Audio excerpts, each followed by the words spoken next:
See if it clicks. Okay. Very good. Data. Good.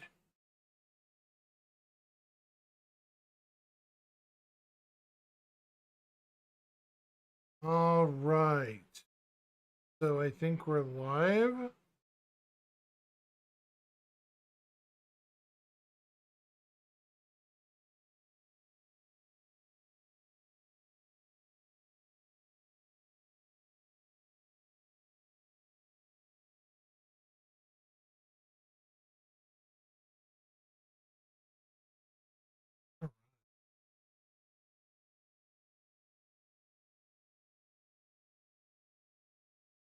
Interesting.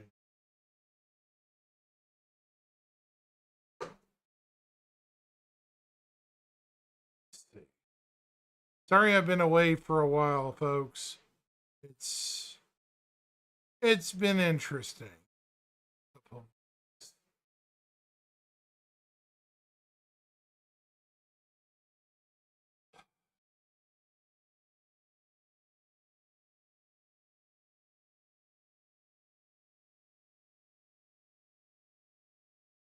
Okay. Let's see.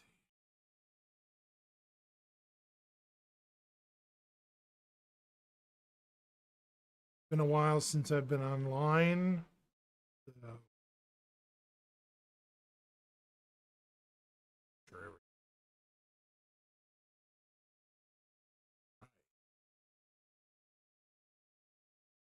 Cool. I think everything is online and working.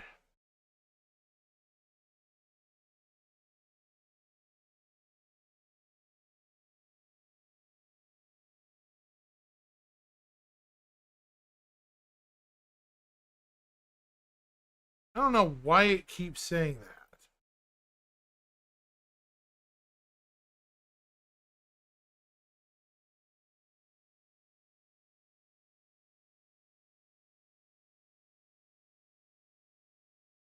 There we go.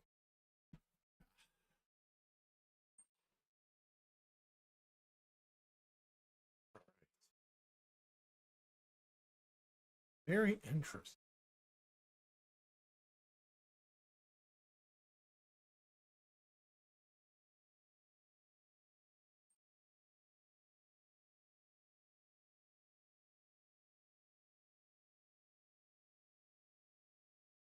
Like I said, I haven't been around for a while, due to, just things I was doing.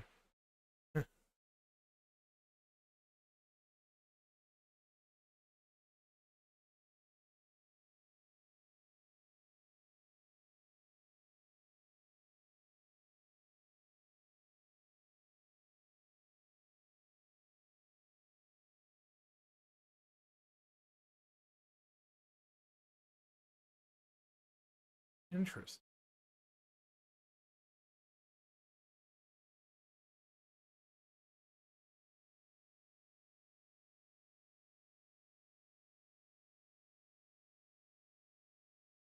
So what to talk about?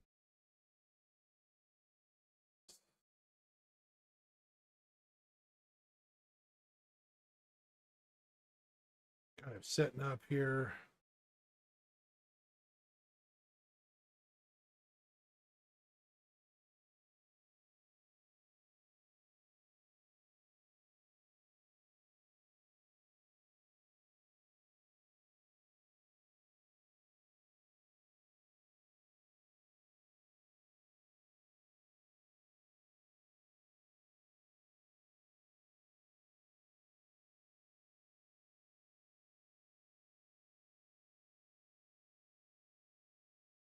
It has been a while.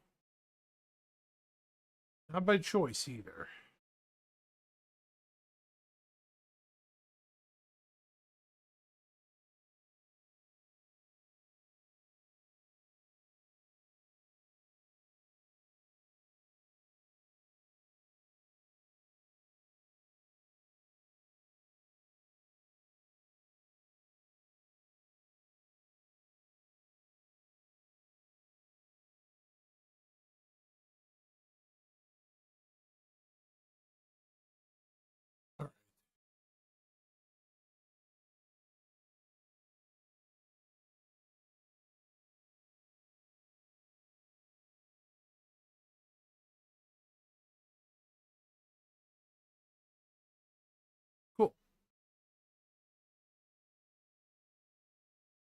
what to talk about.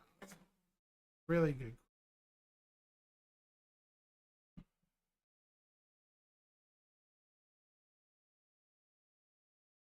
Well, it's been a while since I've actually played Star Citizen, I'll be honest. Probably about 2 months almost, since late March or April. But there's been a lot of news. I've been watching bits and pieces of it from the shadows. Definitely some interesting stuff, that's for sure.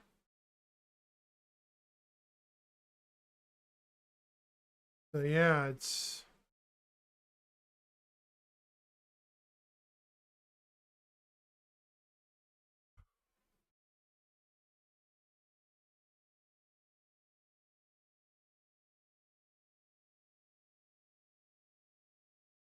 let me see.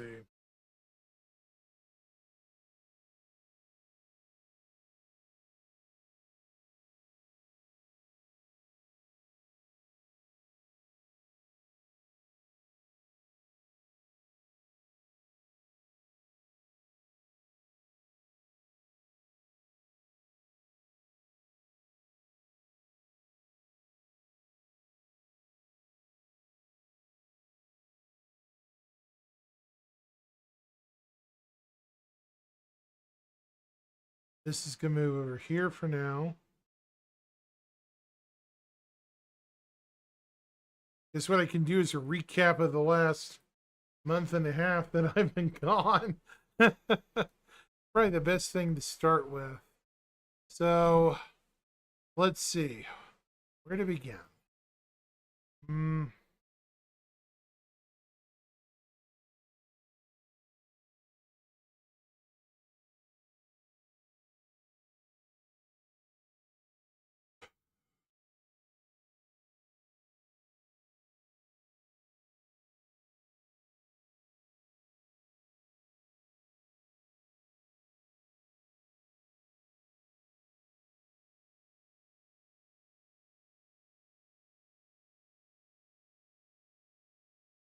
We're gonna go here.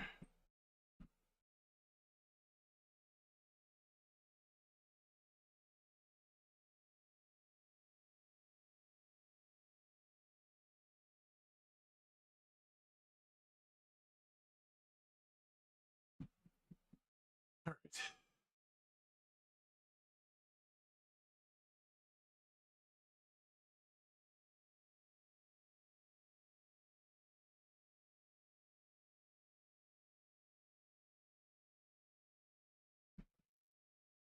Okay, good enough.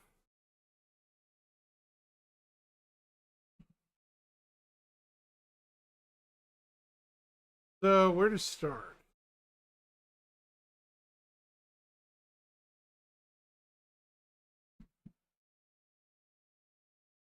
We need a line in mine.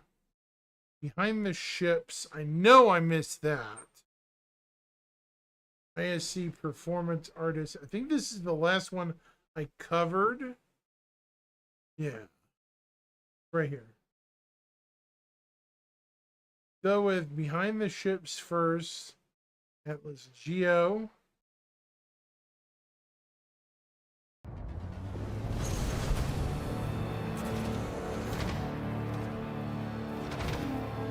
The Atlas is a power suit that assists players loading cargo into their ship with a tractor beam.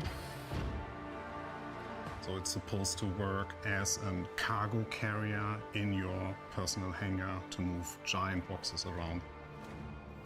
Now we are introducing the Atlas Geo, and that is a mining mech.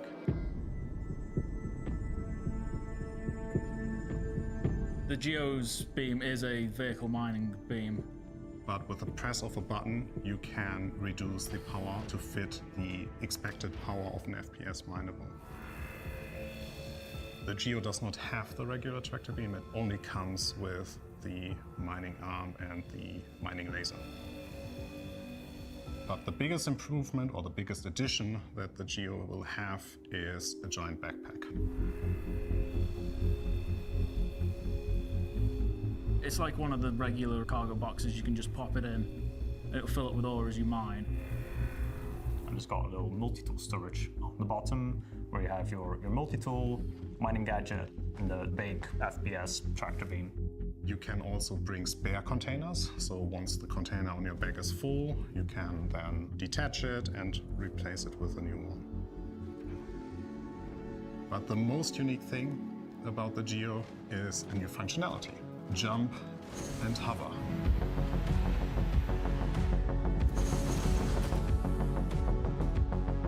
So the jumping is my favourite bit of it. It lets you jump quite high. You've got to charge up the jump first, of course, but then you can leap quite big distances. You can enforce the jump or simmer down the jump or the landing process by firing the thrusters.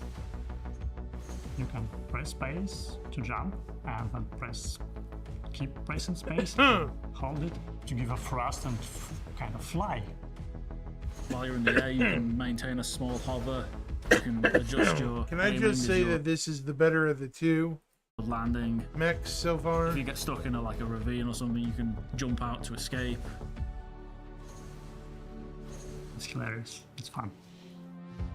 We also did some updates to the existing Atlas, so it has now a health bar integrated into the frame, so you always see the health status of your Atlas. It also has a battery slot now, not used as of now, but will be used once the engineering gameplay comes in. Dang it. What's that? And apart from that, we did some tweaks to the animations, so there are some death animations that we now have. We've added some small thrusters that allow you to land a little bit more gracefully when you're falling from a cliff, or when you jump out of ship, or falling from a greater height. I'm a vehicle artist, but I love big robots just as much. It's much smaller than the Rock, so you can compact it back in the cargo bay of a bigger ship much easier. I personally enjoy it more because it's a big stompy robot. So we hope that you are excited for the new Atlas Geo. We are really happy to give it out the way it is right now. It gives us also some opportunity to revisit some of the FPS mining and RC mining, and we are happy to continue on the Atlas going forward.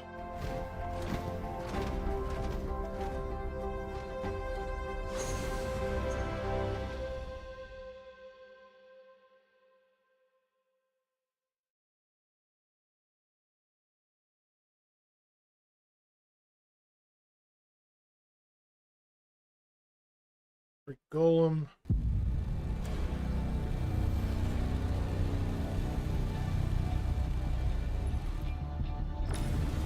The Golem's basically a new starter ship from Drake for people looking to get into mining. It's very bare bones. They seen the prospector and was like, we can do that, maybe. And then went to the scrapyard and grabbed a bunch of stuff and stuck it together. Yeah, of course it is. Star Miner is, instead of having all these fancy heads that do fancy things and you skip a couple of steps, it's learning how to do mining, learning how the different heads and different consumables help. I believe the best part is it's compact, can mining, and also price, performance balanced ship. Visually, it looks very industrial. There's lots of exposed parts. You can kind of see that they want to show you how this works. The exterior parts, which Alex and Michael worked heavily on it, has lots of Drake spatial DNA details. It almost feels like it's missing cladding where you would expect there to be covering up these fragile, very exposed pieces. It's got a couple of really interesting tanks on the back that sort of store all of the minerals that you're hoovering up. You can take them off and then that sort of reveals the tucked away components on the roof and the sides. They're real cool looking. I would get up there and just check out the mining arm. Batu did a fantastic job. When you take the pods off and you look up where the mining head sits, you can see all of the piping and where the mining head just rests. It all looks really cool. I believe that personally my favorite part of the ship because it's nothing like the other mining arms in the whole game. It's a completely brand new mining head from Drake, so it'll be unlike anything that you can see on any other ships. The mining is a little bit more unstable, because I would say that Drake decided to get the cheapest laser that they could find to get this to work, so it's a little unstable, really. so it kind of breaks some of the ore, so you don't get as much as you would with some of the others. Probably not as versatile as something that you'd get from like the Prospector. You can't take its heads off, but you can add the gadgets to it to make it work in different ways. But it will definitely get the majority of the rocks that you can mine as a single player in the game. That should feel like a solid, compact ship. They can take it and start mining immediately. We think this is a good ship for mining to start off with, if for people who don't want to invest in a Prospector. You can grab it sooner, start learning how to do it, and then you can maybe go to a Prospector afterwards. I love Drake. I love that it's unapologetically lazy. Right. If you're looking for a cool Drake ship, which can mining and also has a compact, you should definitely go for it. See, I'm biased, I like all of it, so I don't have a specific spot that I'm like, hey, look at this bit. He's just a good little guy.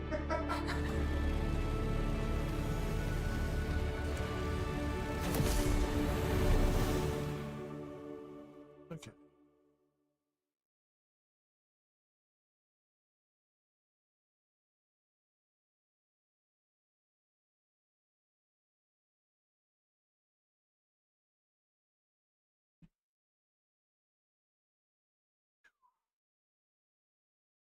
Line and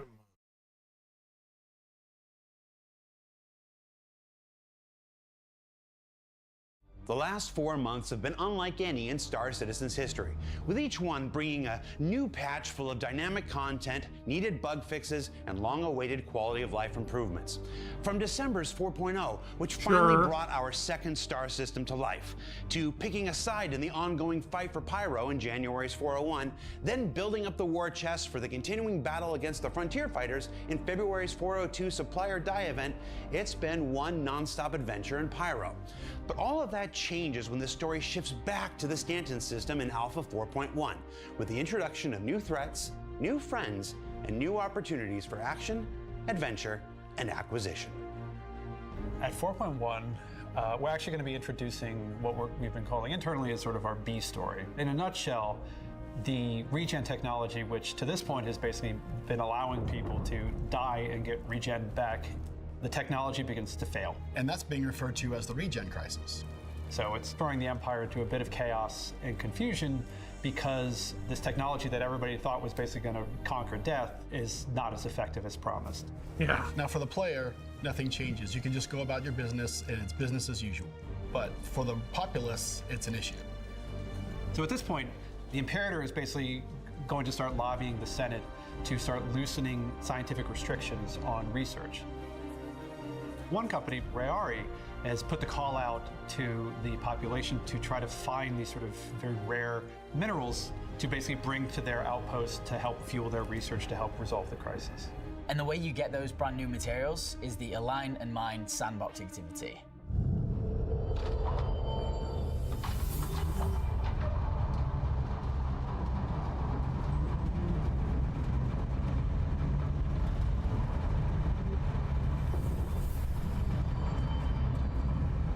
So Align and Mine starts with these new facilities that are placed across two planets, Daymar and Aberdeen.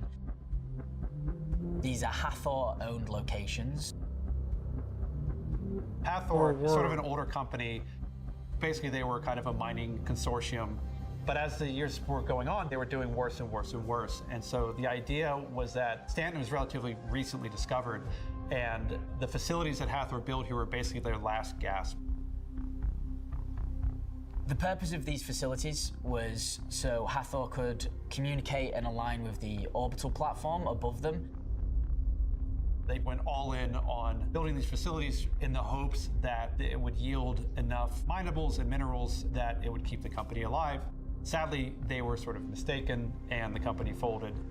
And now that there's a renewed interest in the minerals that they used to mine there, people are going there and trying to get the facilities up and running again. Yeah. At each of these Hathor locations, there's an alignment dish.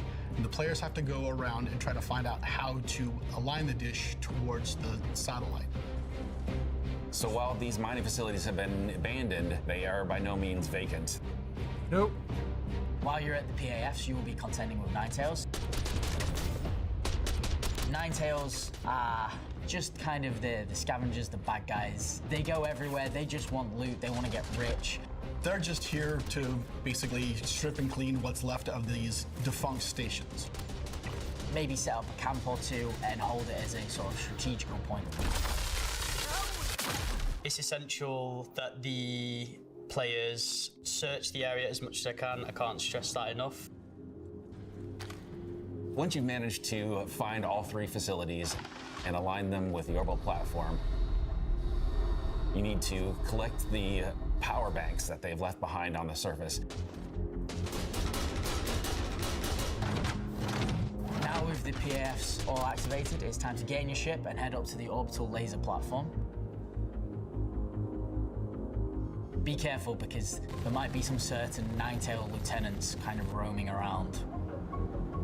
It'll be pretty tough to get in there and to get it going.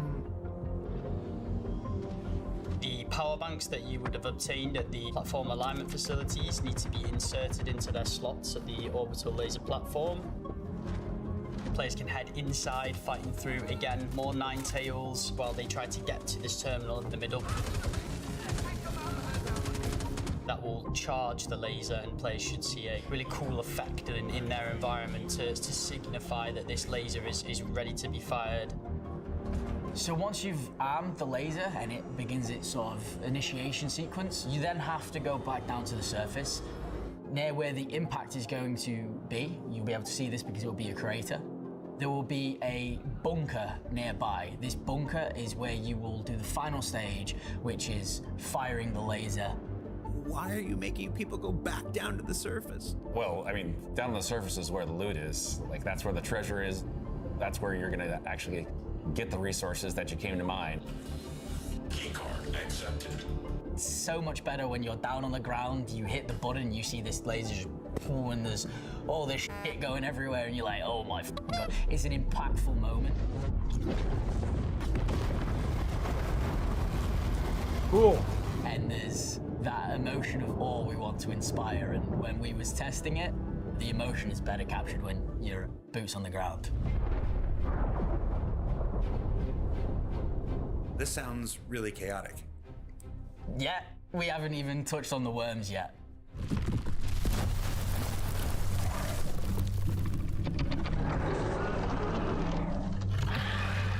There's a reason why Hathor abandoned these facilities. There's some local fauna that's not too happy when the ground gets disturbed. So make sure you're prepared.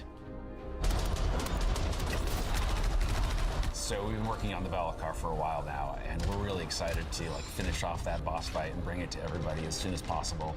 But in the process of developing it, we've also got some smaller Valakar. Valakar are a tremendously invasive species. Basically, once they kind of get into an area, they propagate rather quickly and can become a very dangerous presence. Fighting a juvenile is fairly similar to the adults on a much smaller scale. Because they come up from the ground submerged, they can surprise the player in the way that they come up behind them or can attack them from areas where they don't expect. The Valakar will also fight the other Ninetails at the location if you've managed to find a way to let them be in each other's presence. So it's going to be you against other players, against other Ninetails, against other worms? Yeah, real Mexican standoff.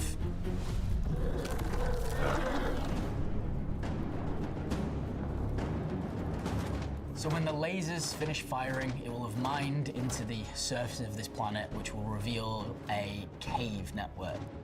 Cave now. Inside this cave are 3 new mineable types. It's a fight for whoever can get the goods out of that cave as fast as possible and as safely as possible. We are in Stanton, so if you're going to fight some other players, beware of crime stats. Then you get to choose, do you want some interesting random loot from the collector, or do you want to just get credits? Let's help the human race. Let's help the human race. Yeah. Help the human race and make some bank. While this is happening, Stant System actually has an exciting That's very new, funny. Resident. We've introduced our first Banu. His name is Wicklow. Wicklow is also offering a counter mission to the minerals that Rayari is looking for. So if you don't want to sell them off to Rayari to help with the regen crisis, Wicklow is offering some sweet, tasty items in exchange for the same materials. Here you go. Bring chip in. Wicklow recently retired, Banu equivalent of retirement, from a fabrication facility in the Banu Protectorate. He loves people, he loves humans, so he decided to move to human space and set up sort of a fabrication shop / trading site location for players to go visit, and basically he can kind of make you some cool stuff if you bring him what he needs. One of the things with the Banu was they always try to be the least threatening thing in the room. I always equate them to sort of the golden retriever of our aliens. So they're everybody's friend until they're not. Cool. Wicklow's Emporium, there are 3 of them in different areas of Stanton. You'll be able to find these on your star map. This is where Wicklow has set up shop. The unique thing about Wicklow is he'll never pay you any money because he's got a load of shit in his warehouse that he'd rather give you instead. The collector offers everything from armor pieces to skins to weapons. Really pretty, yes. Solid build, but also fun to make. And other cool little surprises. Even spaceships. Even spaceships, big ones. I'm incredibly excited. It is quite a defining moment for a space game to finally get an alien.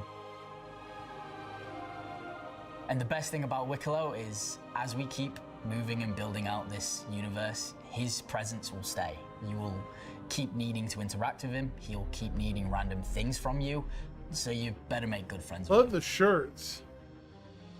Jackets, yeah. 4.1, we're finally able to deliver some content that we've been working on for a while. I think that the experience of the whole thing is really cool, and I think that it's a really, really big step forward for us on the mission design team, making content for the future, that we are able to create events that use mission logic but don't require missions. It's fun to be able to kind of like explore a little bit and not just have everything kind of spoon-fed to you. And it also mixes a little bit of everything, right? We have the FPS and we have a little bit of ship combat up by the orbital platform, and of course even creature fighting. So it's got a nice spectrum of things that you can do. I like the fact that we're building more of the story out of what this world is, how the universe is created, how these companies have operated in it, and giving you more fun sandbox things to do that require you to be the explorer that you want to be in a space game.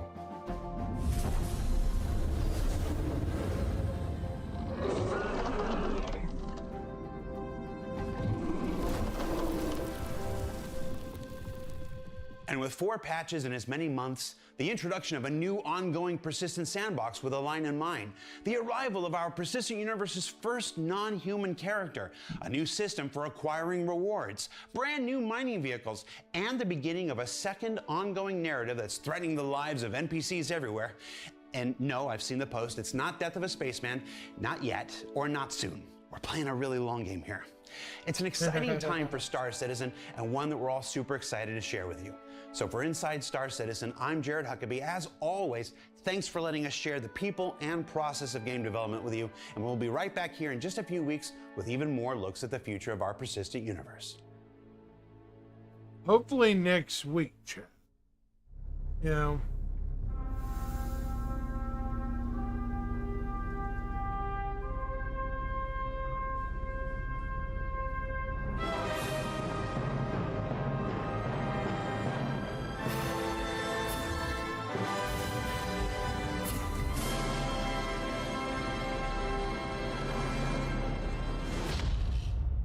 Okay, that was hilarious.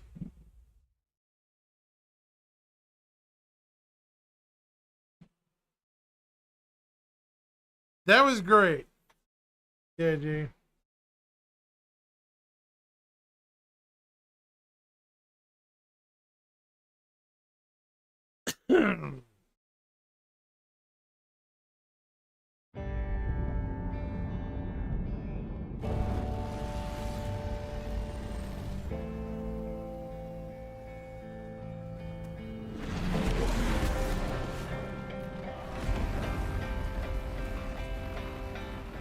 They say these worlds weren't built for us.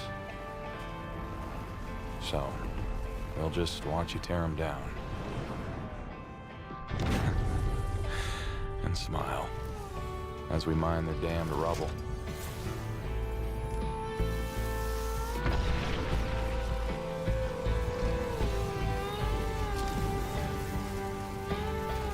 We start strong and hold fast.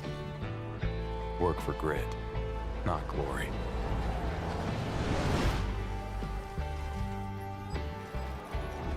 So when the ground does shake, we live steady.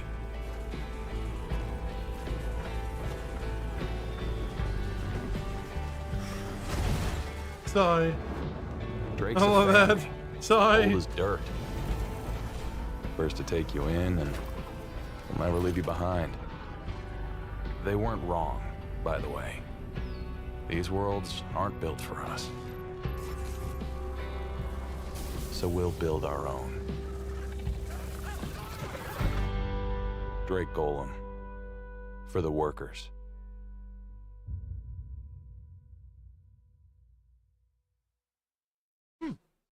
Good commercial.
Going up.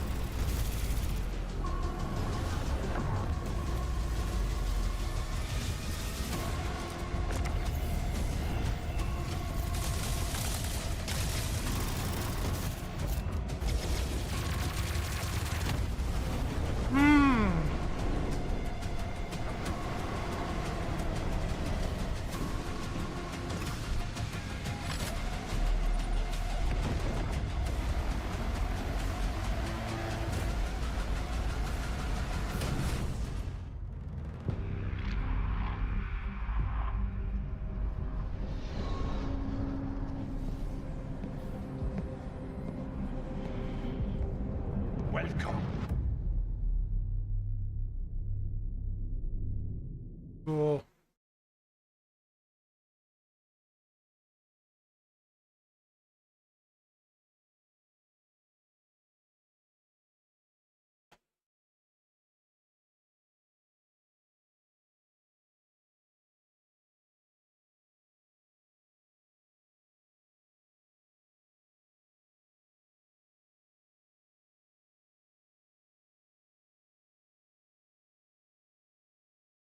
All right.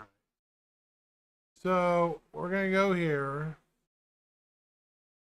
A couple of things I haven't read off. And then I think I'll probably tune it down. Who knows? We'll see.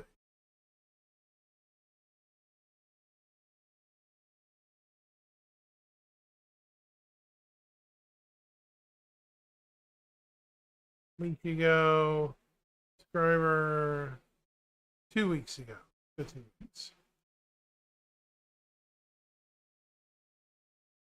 Roadmap roundup 2 weeks ago.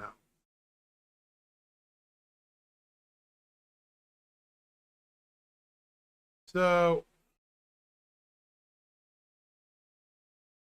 we have the Antium combat armor that was added 2 weeks ago. A rugged, stylish new armor set tailored for brave adventurers facing new dangers. They renamed the card from Redacted to Heavy Combat Suit Antium. Been updated to Committed. Arena Commander new map, Aster's Clearing. It's available in pre-flight for exploration. Set to Committed. Arena Commander new map, Crossroads of Crime. Set to Committed. Juvenile Valacar.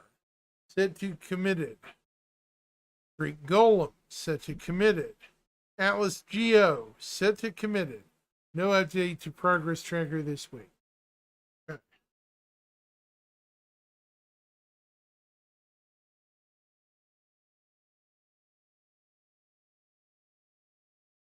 So a week, what was it? A week ago. March 31st.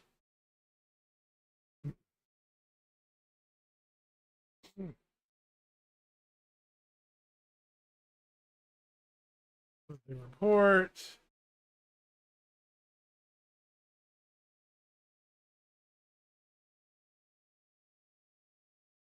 Monthly report came out April 2nd. I did not read it.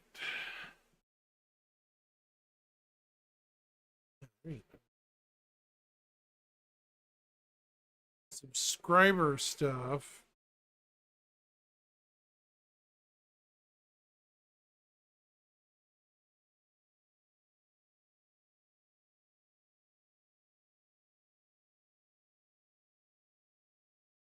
That is still cool. We finally have our first alien in game.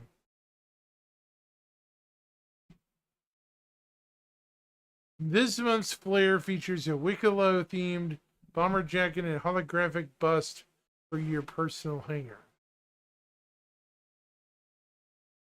Which is jacket.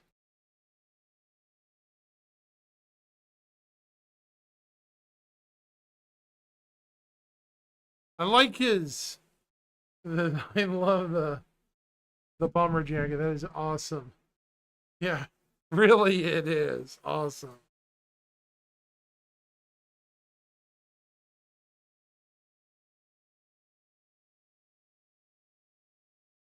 Monthly report, March 2025. Suffice to say, they debuted the NPC Wicklow. They worked alongside narrative, design, animation, audio, and character art. The prototype is the character's general and air traffic control behaviors. The team also took a more active role in prepping incoming audio and animation files from recent capture sessions. Development continued on new behaviors to support some of the story developments happening in the verse in the coming months. Finally, for AI, they revisited issues in the population behaviors of existing landing zones. AI features, they are working on the juvenile and standard Valacar. As part of the polishing phase, new functionality was added to support upcoming gameplay, including replacing ineffective melee attacks with a submerge and relocate behavior that when the player gets close. New burrowing modes were also added that allow the creature to submerge on the spot rather than dive into a new position. That'll be cool.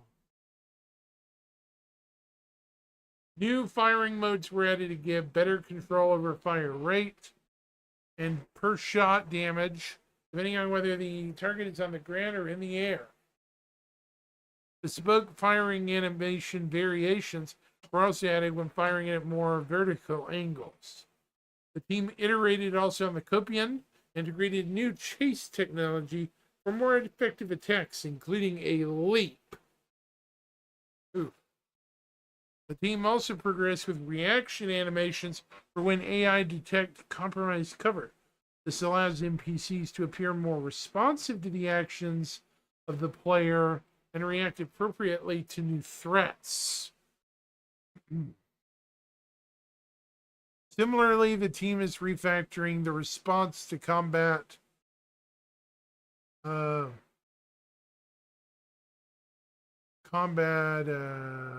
shoot, I missed where I was talking. The combat. Similarly, the team combat tactic events, such as needing time to reload. This is now done within the tactic behavior itself rather than at a higher level, which allows more customization depending on the situation, leading to better and more responsive behaviors. Whew. That was a mouthful.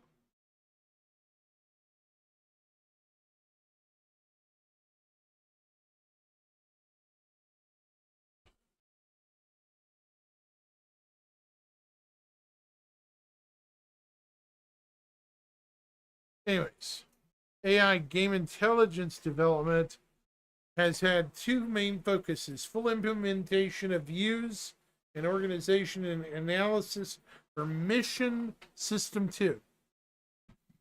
For views, feature-related tasks are now functional in StarScript, including representation in script graph. The team also included the new input-output visuals, which make them more distinctive. While information on the task number was added. An update was also made to the master graph to integrate views into various functional connected states. This is still a work in progress, with internal testing beginning soon. For the mission system, devs continue to explore ways to build a system that would be more efficient and simpler for the game designers to use. AI Tech. Last month, AI Tech continued to work on features that will improve overall detail and quality, including finalizing work for the spatial priority solver and priority beacon system. Okay, cool. They also integrated these systems into navigation, pathfinder, and tactical point systems to better help prioritize and solve requests sent by NPCs close to players. Regarding tools, work was completed on StarScript views to allow the designers to group behavior functions and callback logic.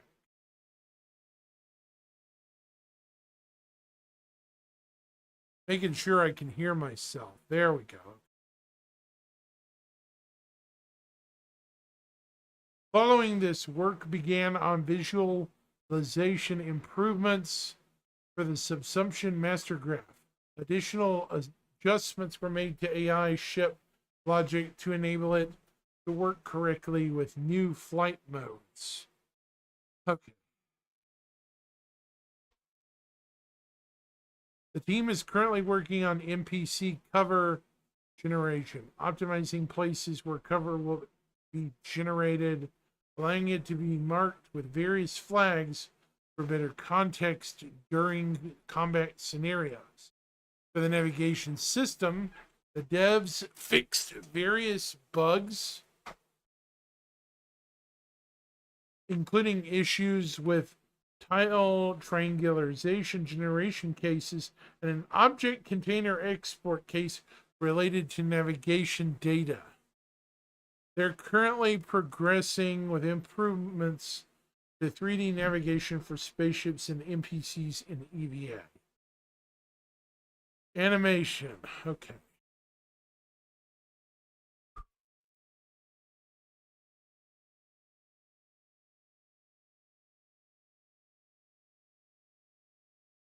Oh my goodness.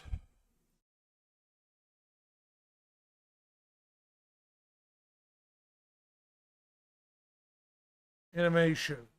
The team continued developing various sizes of Valakar alongside making updates to the Copian. This include updated AI upground animations and it added disabled animations to the Argo Atlas. New facial AI content was completed too, including from Banu Mission Giver Wilco. I don't know how to spell it. Art characters. In March, the character art team continued to work on a new creature, another new one, alongside Starware Art Depth. They also kicked off new heavy armor and continued creating various rewards. I don't think this is the Valakar at all. This is something new. Concept artists explored ideas for in-game rewards and armors. I'm okay with that. Give us a reason to earn stuff in-game. People will keep playing. I tell you, folks, give us a reason to play multiple times and we'll play, you know?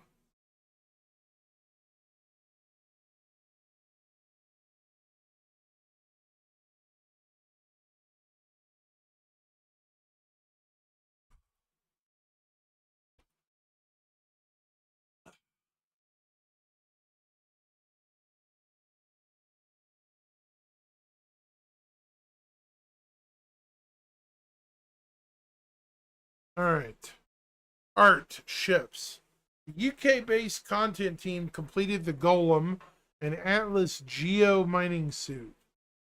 The Starlancer TAC moved into final development phase, while the consolidated Outland Pioneer progressed through Whitebox, benefiting from the additional concept work shown during a recent Star Citizen Live.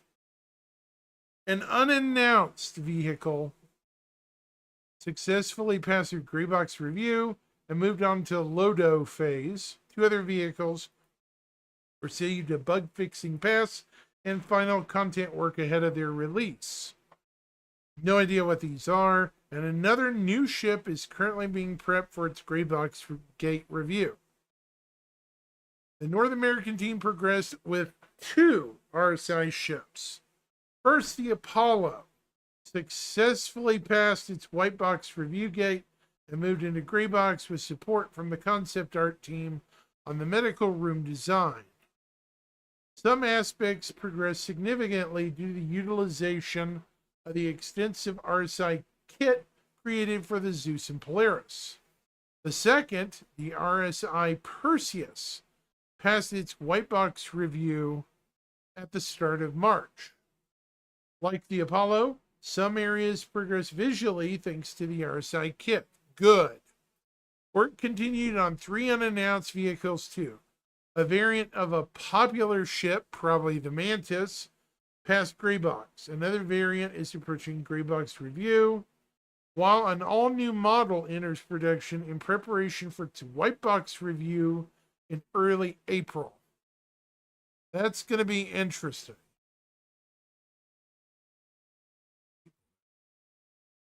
Community. The team kicked off March with support for Stella Fortuna, launching the Bar Crawl screenshot contest and publishing a catch-all post highlighting the exciting activities available to players. For April 4.1, the team published a detailed catch-all post, QAs for the Drake Golem, Geo, and a patch watch for upcoming features, improvements and fixes not included in the roadmap. The team spent time with our developer in MTL to help detail out the upcoming referral revamp, which aims to include better rewards more frequently. The team also continued mapping out event-related plans for the year, including supporting Bar Citizen World Tour and the upcoming International Bar Citizen Weekend. And they're also working on, normal to-dos as well.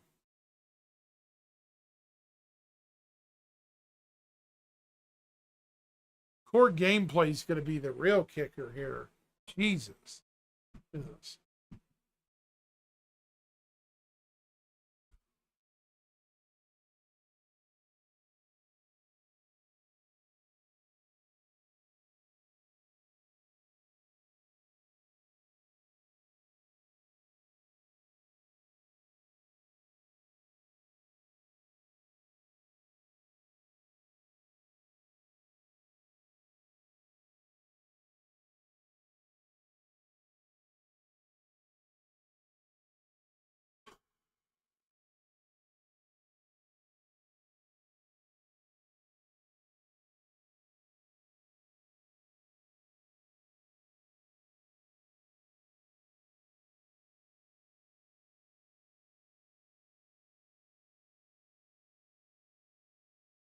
Hold on just a second, chat. For the Argo Atlas Gia, the core gameplay team completed the suit's mining and thruster functionality, added a health bar, damage states, and supported additional improvements to the base Atlas. They also implemented the first version of the weapon overheat mechanic to the Volt Parallax Energy Rifle, which enables the players to trigger a secondary fire mode at the risk of overheating. More weapons will gain this function in the future. Progress was also made on engineering gameplay throughout March, with core gameplay supporting various teams with resource network issues and bugs. They also added auto throttling, which lowers to a lower or powered off state if an item doesn't have power during an update. Changes were made to vehicle coolant. Now, effectiveness is based on an item's physical properties, with a specific amount of coolant counteracting heating caused by an equal amount of power. Coolant consumption uses deltas with a dynamic override. The maximum coolant request is based on the maximum power consumption multiplied by a resource network global perimeter. A lot of mumbo jumbo.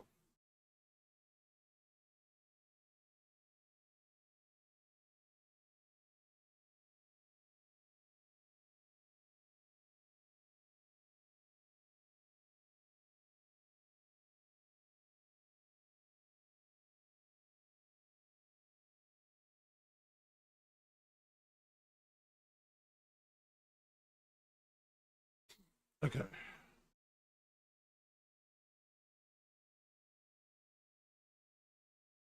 The team also made progress toward implementing heat gameplay to ship's thruster. This involved adding filters to engineering UI to allow players to only see items of a particular category. For example, all weapons or all items with malfunction. Okay. Work was also completed toward recovery tier 0, with various items being added to blacklists alongside fixes for related respawn flow issues. Progress was made on FPS radar and scanning. Now item components can be detected within ships while players inside and excluded when outside. The features debug tools were improved as well. They were really busy this last month. Super busy. It seems like. Chat. They've been very, very busy.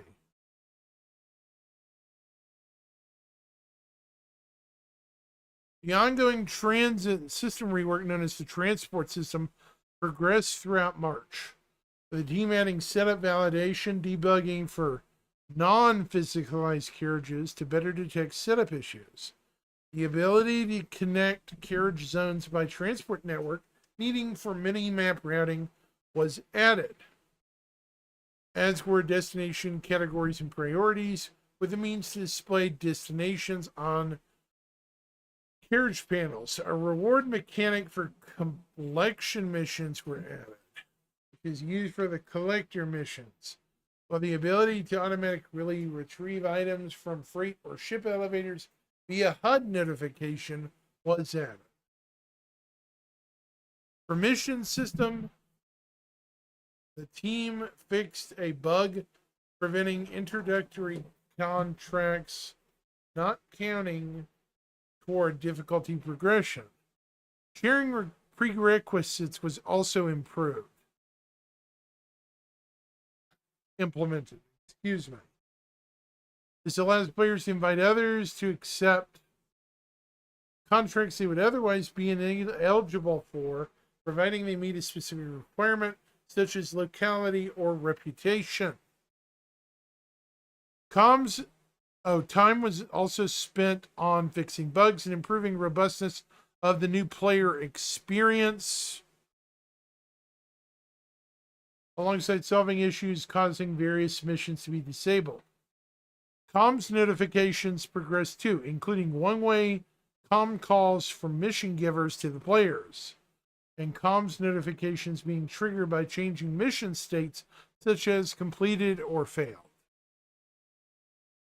The mission designers can now trigger comms notifications from mission logic. They also began implementing 3D building blocks to display more interesting scenes, such as the previous method, was no longer supported by server meshing. Yeah, Adobe is gone. Adobe died, basically. Finally, for core gameplay, improvements were made to kiosks to better help flow to transactions, while fixes were made for bugs relating to hangars, freight elevators, and ship deliveries. Can someone tell me, did they fix the bloody ass elevators? Please do tell. I would love to know. I have not been in game in probably 2 months. Did they fix the damn bloody elevators?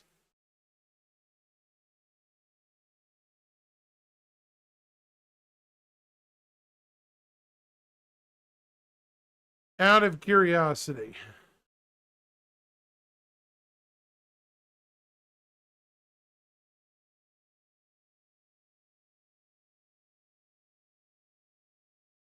Economy. The economy team provided balancing support for supplier die, but devs deeming it overtuned on release. Economy worked with mission design to address the issues as quickly as possible without imposing hard limits. Going forward, both teams will collaborate more closely to establish a stable and holistic approach to balancing open-ended missions with multiple viable solutions. Our aim is always to maximize player choices and enable emergent gameplay, but balance against exploitable pattern.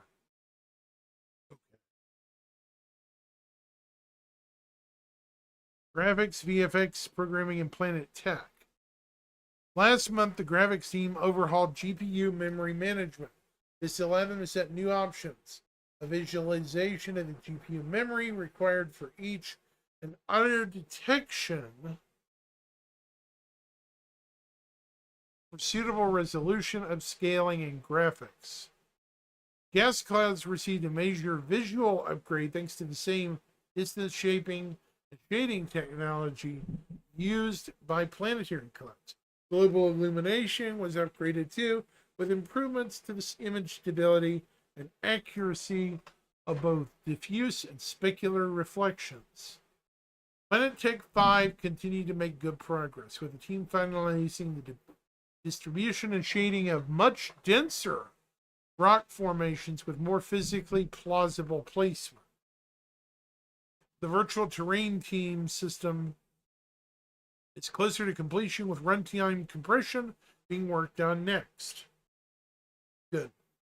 The VFX programming team polished several features, such as fire, networking bandwidth for damage maps and creatures. Vulcan stability was also improved after discussions with NVIDIA. There we go. Led to the diagnosis of 2 potential issues. One in the driver, one in the game. Workarounds to both were added to the latest PTU patch. I have a NVIDIA card, a 3600, so I was afraid something like this might happen. It's nice to see they're working with the card producer to try to fix this issue. Yeah. It's kind of comforting.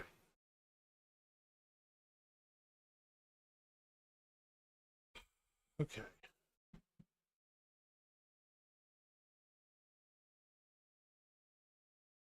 Mission design. March saw mission design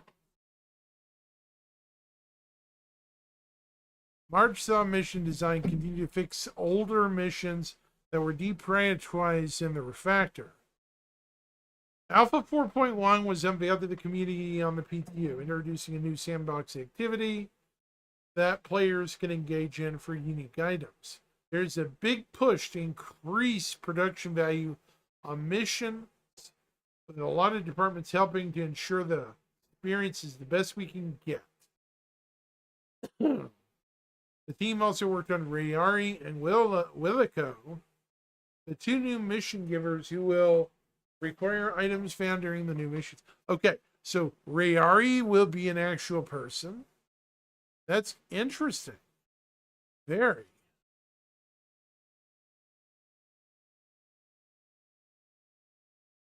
Hey, Yo-Yo Meg, what's up?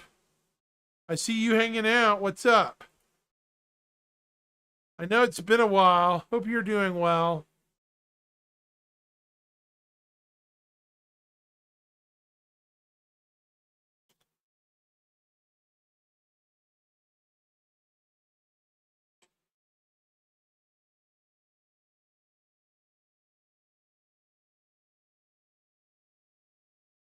Okay, let's see.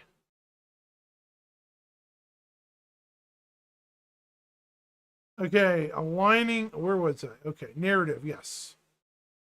Aligning with the increased release schedule cadence.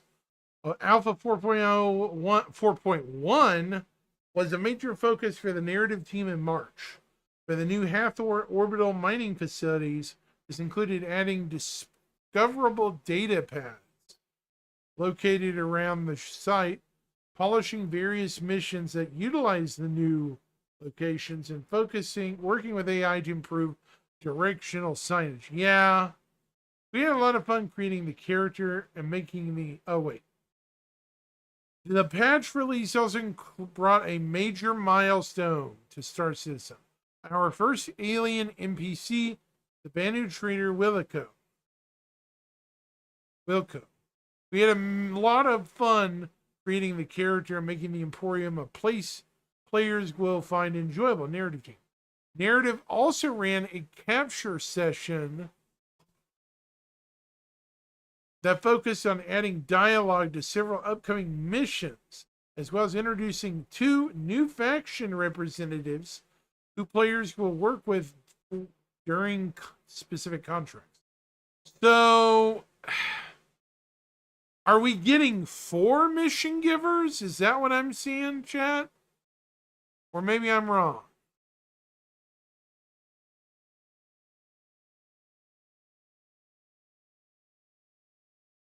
Maybe I'm wrong, but sure seems like we have 4 mission givers here. At least to me.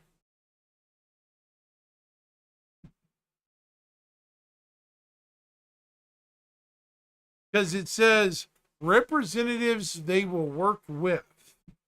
To me, that screams another mission giver or 2.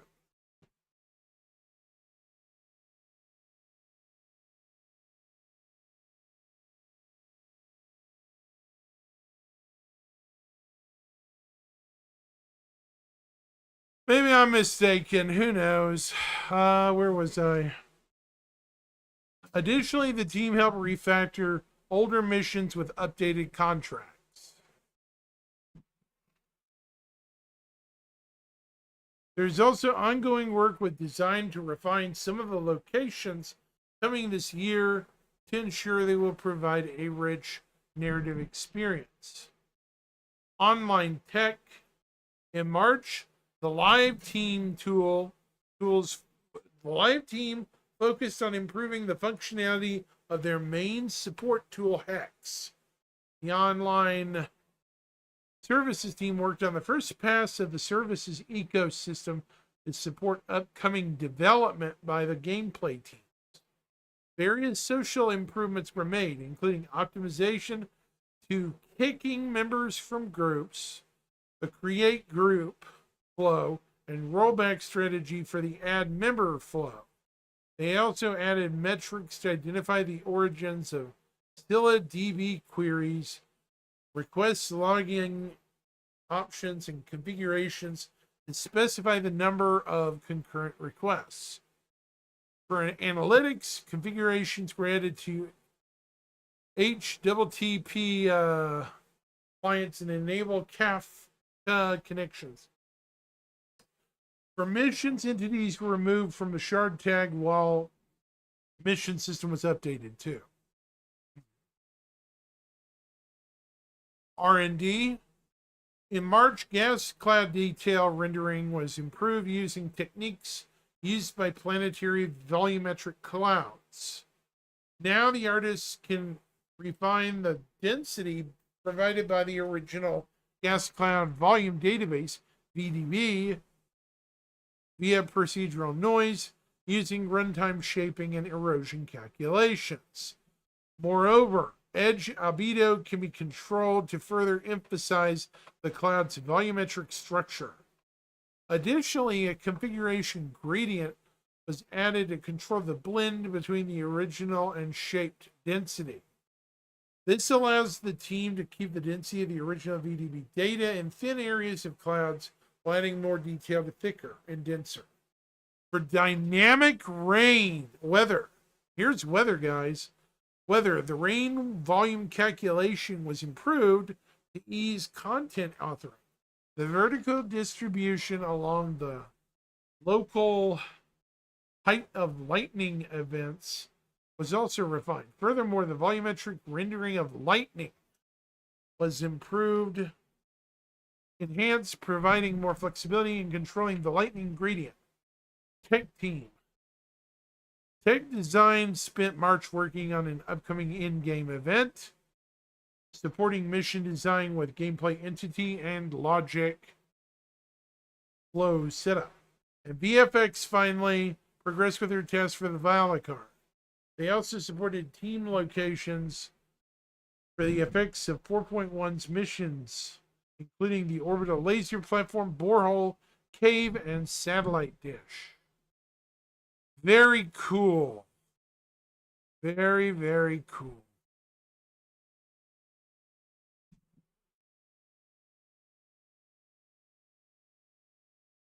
Ooh, man.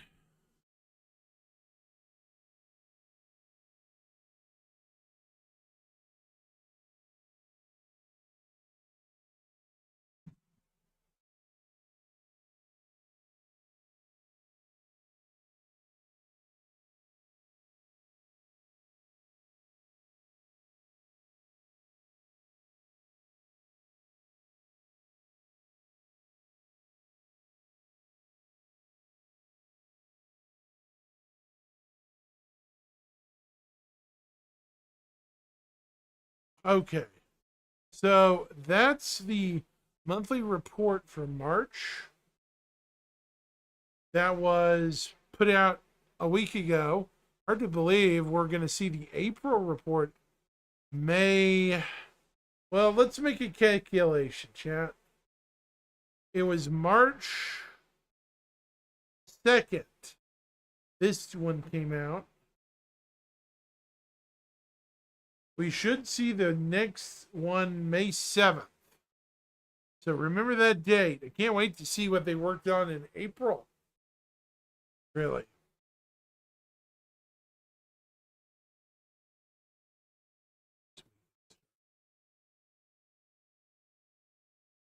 This is one of the shortest weeks possible. Newsletter update, sneak peek of what's ahead. No SCL, but there's a show next week.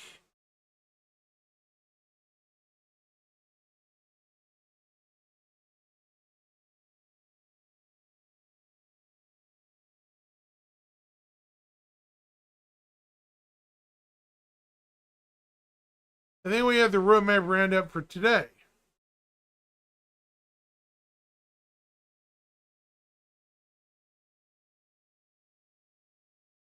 What the heck? What is this?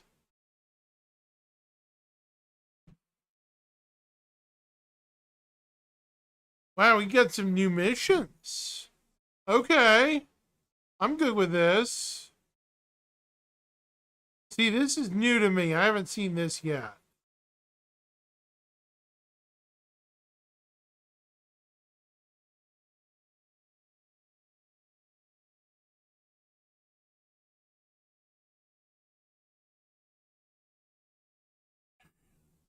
So the 2 weeks from now will be late in April. So, notable changes. Release view. This has been all set to tentative. So we have Space Combat Mission Patrol.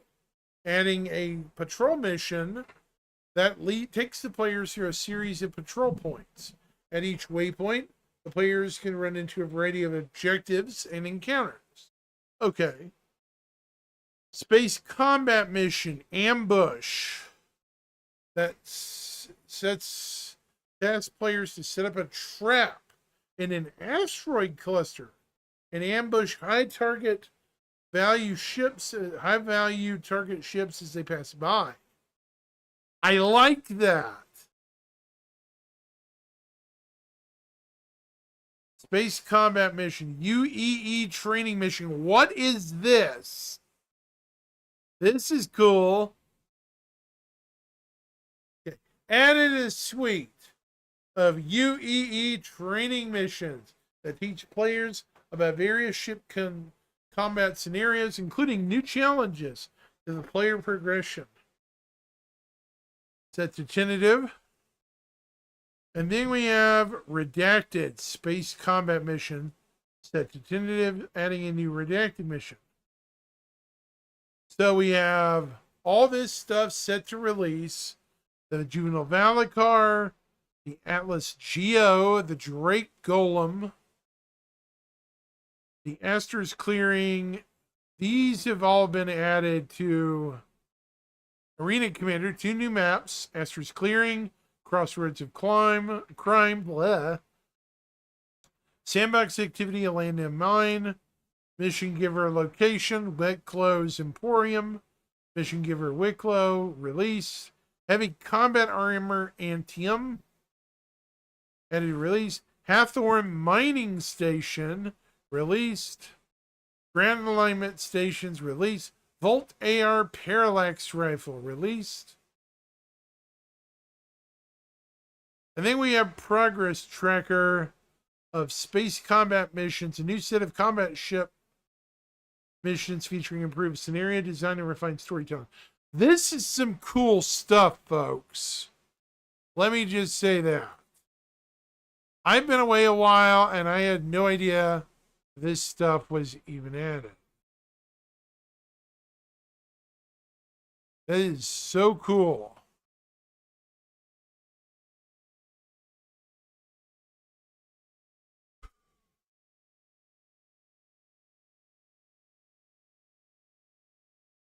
I am so glad letting my head get cleared regarding Star Citizen was not a mistake. It's a good idea. Just chill out for a bit. You know, it would get better. Yeah. And it got better.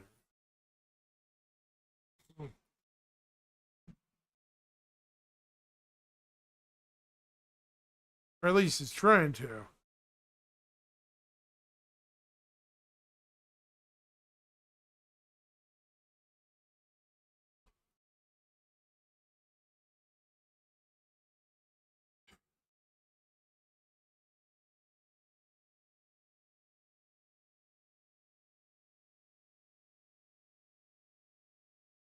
All right.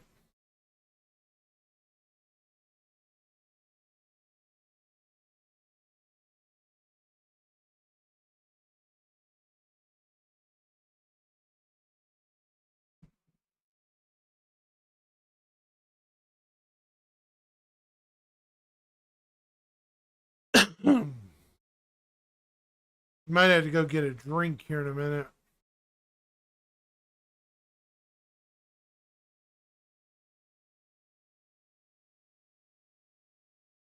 So, how is everyone else tonight?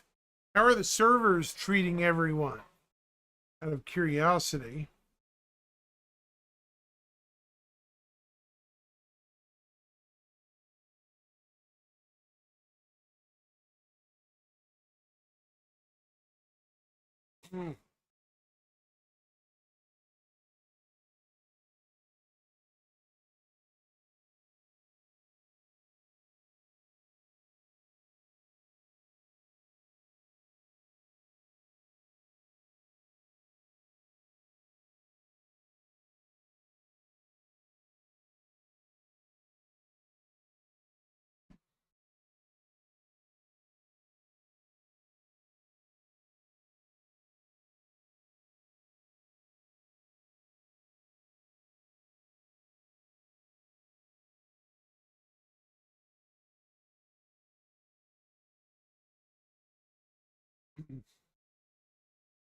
There's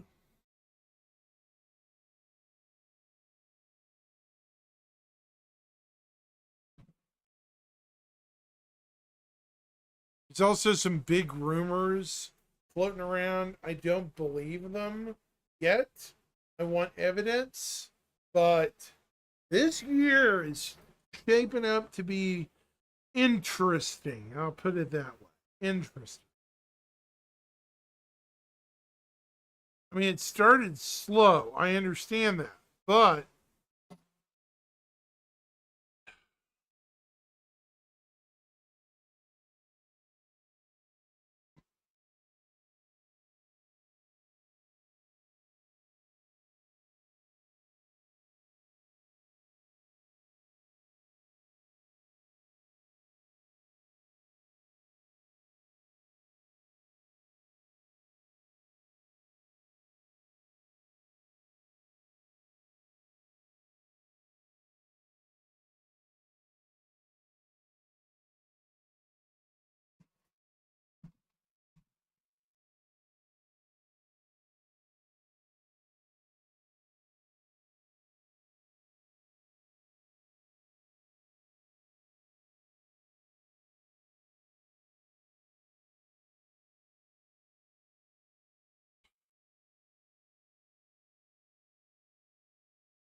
stupid hot right now.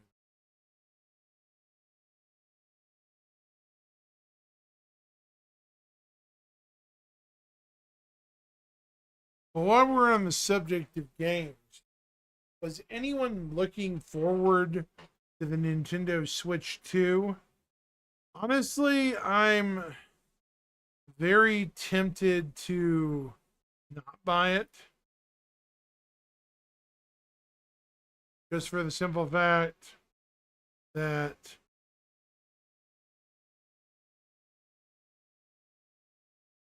I don't know.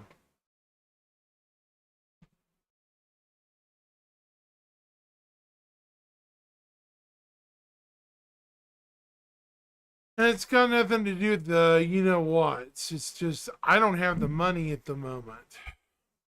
Super poor. Kinda.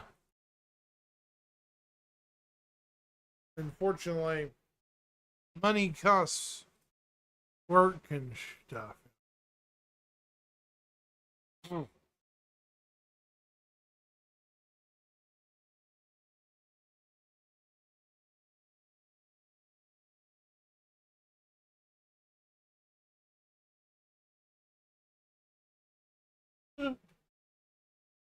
Oh my god. Well,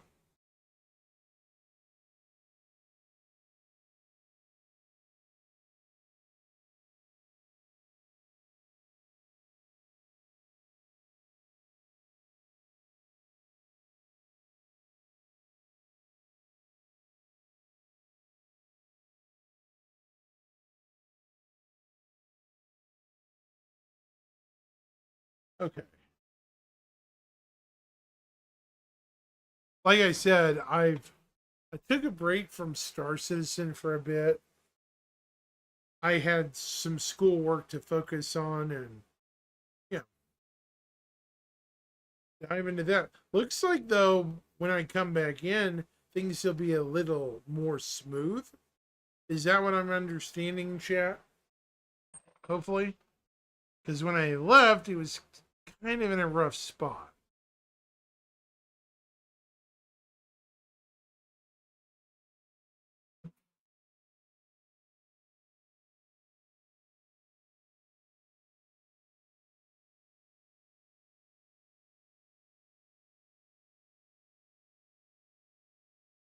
Maybe I'm just dumb.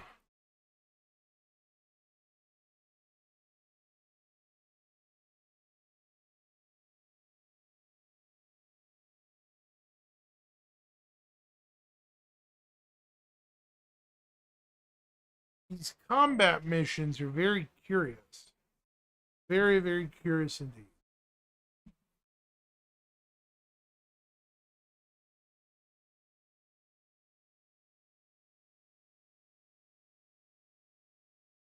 Where is...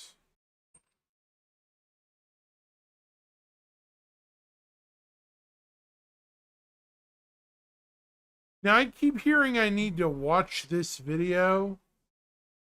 Sometime around 2010, Chris Roberts made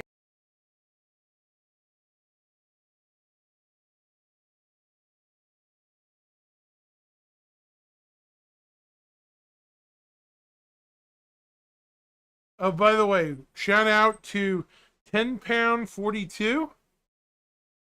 This guy's been on a roll lately. Really recommend his stuff. But I'm going to give my thoughts on this. Space Tomato already covered this guy's video like last week or so, I think. So now it's my turn to see what the fuss is about. made the fateful decision to start developing a small demo using the CryEngine.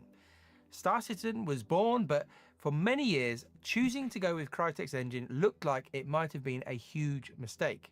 Other engines came out with impressive tech, CIG struggled to get the game running well, there was a switch to a fork of the engine called Lumberyard, and Crytek ended up suing CIG. It's been a complicated 15 years. Now, over those many years, many people have asked, why doesn't CIG switch to something like Unreal Engine 5? This video will show why that was never going to happen and why CR was actually right to choose the CryEngine all along. We're going to cover why CIG has been able to make this work, why Epic's Unreal Engine wouldn't work, and what CIG needs to do to make this the best game engine in the whole industry. First, let's go on a short journey through the history of what we now call the Star Engine. This is actually best explained by Sean Tracy, who worked for Crytek and was part of a small team of people that helped Chris Roberts put together that initial demo. Here's a clip of him explaining how the project started. Well, it was really interesting. Back in 2010, I think it was, Chris came into my office with Ortwin, and my office being the GDC CryEngine booth. And we started talking about how to do a space game on the CryEngine. And this was back in 2010. And a lot of people, and hell, a lot of people still even now are like, well, CryEngine, you can't do that. I don't know how you'd ever do such large environments, how you'd ever carry around so many ships, because, it was mostly FPS engine. Chris being, how he is, he wanted kind of some proof, basically. So we gave him the SDK. He started building up the Hornet. So that was the very first ship that he sort of built up. He implemented all these thrusters and things like this. And this was after our first little demo. Then we met up, I think it was about 6 months later, or it might even been an entire year later. And he came in with an implementation of his own ship, right? Flying around pretty much. He had asked us how to do a space environment. So showed him how to get rid of all the terrain, how you can just be flying around, things like this. So he came in, and we were super impressed with the fact that he did this himself. So then what I did, I recruited a guy named Hannes Apfel, who now works for us as well. He's the cinematics director. As well as Paul Reindell, and we were all still at Crytek at the time. And what I had said to them was like, listen, we really want to close this license. This will be an amazing game to have on the CryEngine. So what we did was put together that very first crowdfunding video that you guys saw. The demo proved to be a huge draw. Millions and millions and millions of dollars were raised, but even early on in the project, CIG realized that it would take some significant changes to the engine in order to realize the game's potential. Here is Chris Roberts speaking in 2014. So yeah, and I'm very satisfied with CryEngine so far. It's a very powerful engine. I think it's one of, if not the best looking engine out there for the kind of look and style that I want, which is a sort of more photorealistic look. I mean, obviously we have some challenges because we're using the engine for something that it wasn't primarily built for, i.e. we're having big space, open, like space. We've got vehicles that fly at fast speeds over long distances, whereas CryEngine was built for sort of first-person on-foot combat. So generally their play areas are sort of, 4 kilometers by 4 kilometers or 8 kilometers by 8 kilometers. Ours will be millions of kilometers across. So we have to do modifications to the engine to enable that. But most of the things I think that I want to get done are getting done. I mean, there is some longer term stuff I want to do where we're going to go seamlessly from, say, space down to the planet. This is very long term, not the initial release. But we're pretty sure that we'll be able to get that worked into the framework of the engine. I mean, my guess is that down the road, as we're up and running, as we continue to add more content, the engine itself will be so heavily modified that it won't really resemble the base engine it came from, because we've got such specific needs for what we're doing. But yeah, it's a great engine. We're really happy. We really love the look of it. His prediction that the engine would need to be unrecognizable really from the base version of CryEngine was actually spot on. Over the course of development, CIG has taken on massive tech projects to attempt to bend the CryEngine to its needs. The conversion to 64-bit precision, the procedural planet tech, object container streaming, persistence, and just at the end of 2024, server meshing finally arrived. The company has taken a very long time to make this game, and one of the key reasons for that is that they've done huge amounts of work to the engine. Along the way, CIG announced that they had moved over to Lumberyard at the end of 2016. Now, this sounds like a drastic move, but actually the Lumberyard engine was a forked version of CryEngine licensed by Amazon, and this move seems to have been mostly about allowing CIG to tap into Amazon's AWS platform. Then, at the end of 2017, Crytek sued. Now, at the time, this all felt a bit worrying. I'm sure it's not what Chris Roberts and the team wanted, and it caused a certain amount of stress in the community, but in the end, it kind of all just fizzled out and CIG just carried on. So, the choice to go with CryEngine hasn't exactly been straightforward, and you might be tempted to think that in the end it's caused more hassle than it was worth. But when you fast forward to today, the alternative options don't look that great. The industry standard engine that so many game studios use has gone through a bit of a fall from grace. Unreal Engine has been the go-to engine for game developers for a while now. It's an off-the-shelf solution that allows game studios to focus on making a game rather than building their own engine. Epic develops it, adds the shiny new features, and you as the developer, you just get to use it. It sounds great. But over the last few years, the feeling towards Unreal has started to shift. It used to be, wow, look at Nanite and Lumen. Look at how advanced this engine is. But now you're more likely to hear people complaining about yet another Unreal Engine game with stuttering issues. Jedi Survivor, the Star Wars game, was a notable example of this, developed on Unreal Engine 4. At launch, it suffered with a bunch of issues, and some of those issues still haven't been completely fixed.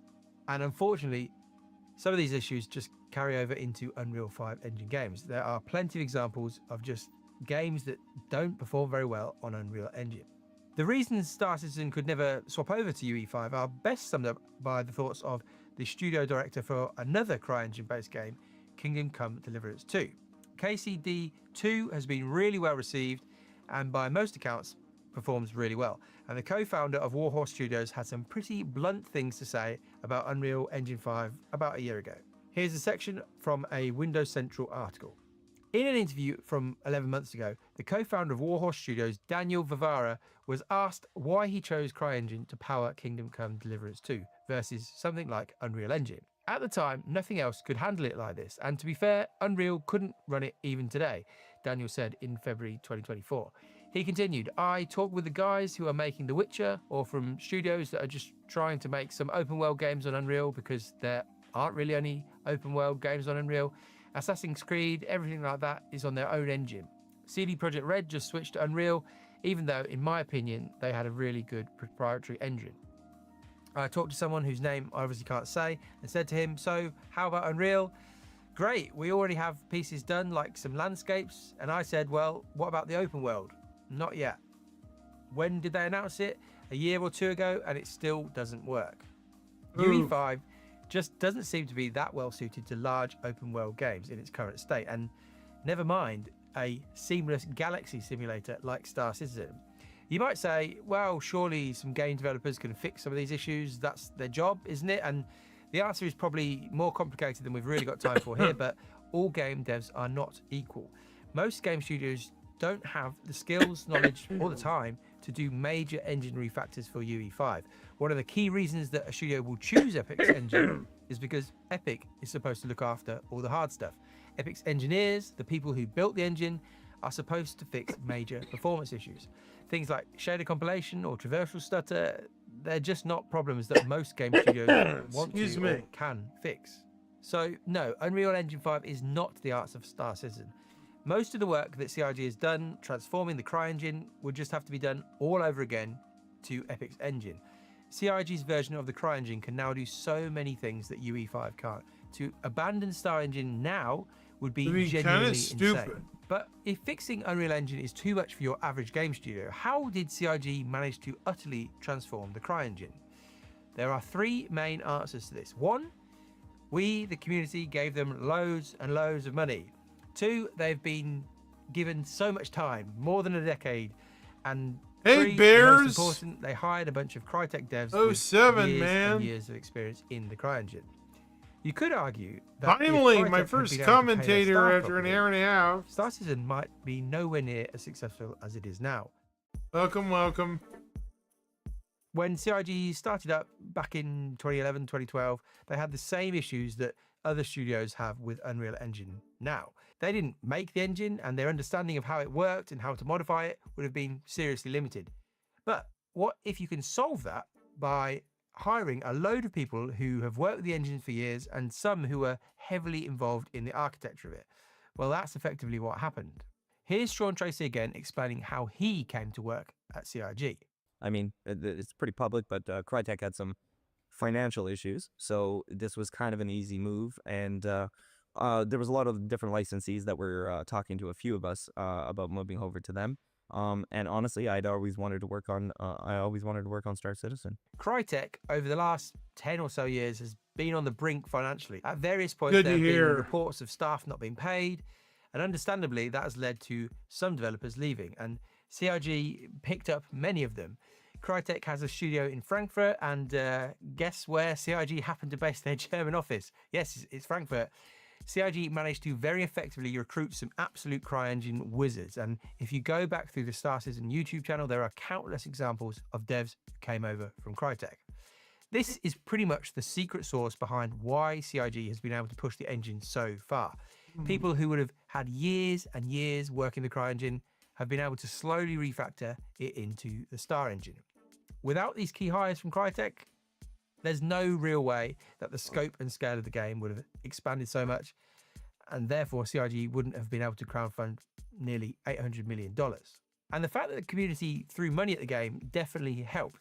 Game studios don't normally get the opportunity That's to good go to hear. crazy like CIG has done. In the early days, it felt like every single good idea ended up being enveloped into the project. Feature creep was the name of the game, and there have been obvious negatives to this approach. But from the engine side, the lack of financial pressure to pump out a finished game has just allowed the devs to produce an engine. I've been like doing nothing else out good. there. Predominantly And that going money to has school then and allowed for time. doing Having no things around the publisher for house, SC you know. has allowed CIG to take their sweet time. Things like server I meshing go to that took school 2 many, days a many week years over longer at than we the local expected, community would probably been college. cancelled at other game studios for So- a lesser implementation, but not CIG. They just kept going until they got it working. And again, some people might have preferred a scaled down version of Star Citizen that maybe would have released in like 2018, but that's just not what's happened. Unlimited money and unlimited time combined with very talented and experienced CryEngine devs have taken us way past what I was expecting when I first batched the project in 2013. But what is the future of the Star engine? What do they still need to add? Can an engine whose birth was over 2 decades ago compete with modern engines? If CIG stopped developing the engine right now, well, it wouldn't be great. Yeah. Aside from major performance problems, which Definitely. we'll talk about in a moment, there are still key elements missing from a modern game engine. Ray tracing, whether you love it or hate it, is a requirement for AAA games these days. CIG has shown off progress of its ray traced global illumination over the last few years. Chimpasta! It's It looks the good, pasta and I'm la expecting that pasta. that will probably drop with Squadron 42 and then make its way into the persistent universe sometime later. Last we heard, you will be able to play with a software version of their global illumination system. So unlike some recent games, you won't be forced to play with ray tracing or required to have RT hardware in your GPU, but we'll see. Frame generation is another hot topic. Nvidia has gone all in on using frame gen as a marketing tool, promising giant frame rates with modest hardware, fake frames as many are calling fake them. frames. Personally, in certain cases, I think it can be a very useful technology. Again, I would expect that to be an option that arrives with Squadron 42. And then we've got the graphics rendering.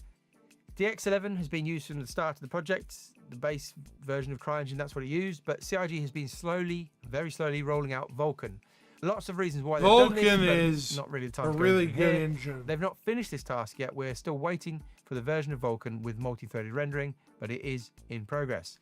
And then there is the big one, the engine development that could take the Star engine to a completely different level, dynamic server meshing.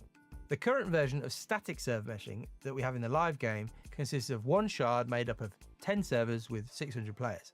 Those 10 servers look after different regions of the game, certain planets, moons, empty space.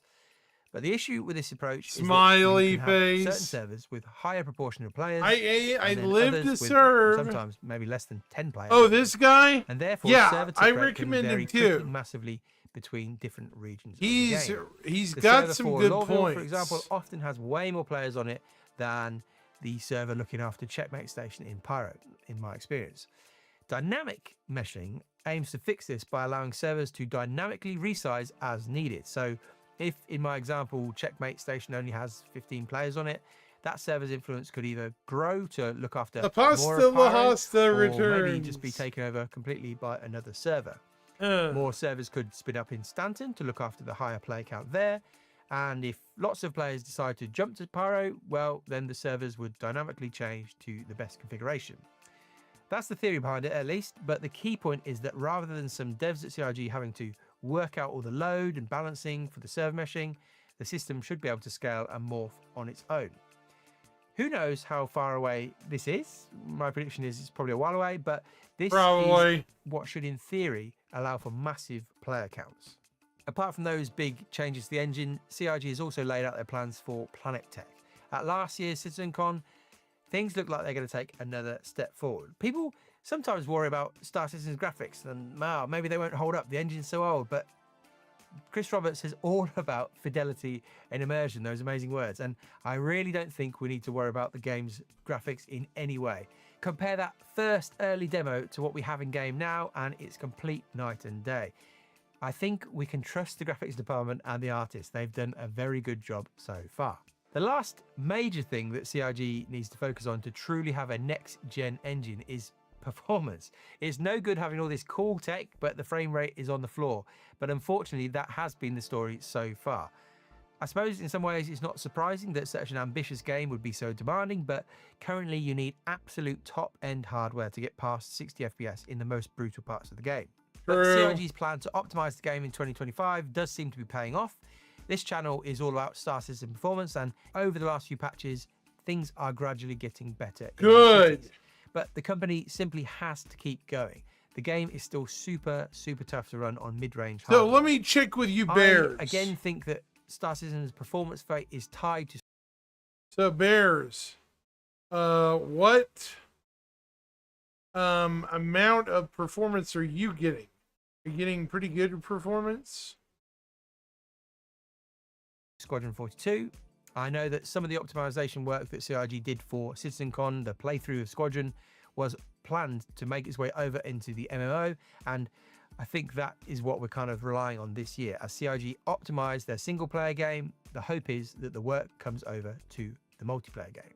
By the end of 2025, we should have a much better idea of how performance is going to look going forward.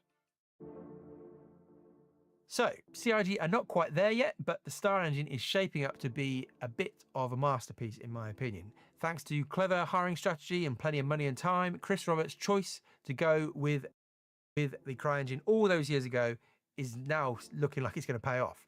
A huge congratulations must go to all the devs at CIG over the years who have worked on the engine and transformed it from an engine that was designed for FPS maps into something more advanced than basically another engine. An impressive engine, though, doesn't guarantee a good game.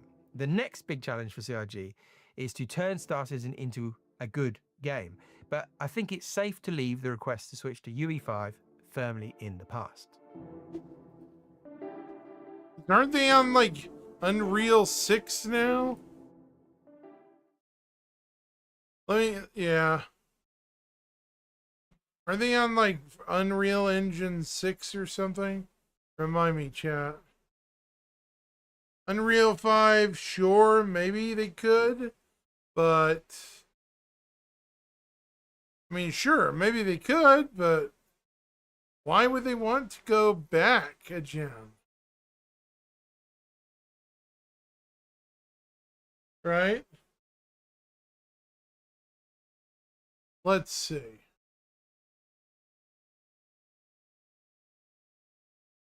Oh, I have slow mode on chat. Yeah, I'll fix it. Hold on. Hold on, bears.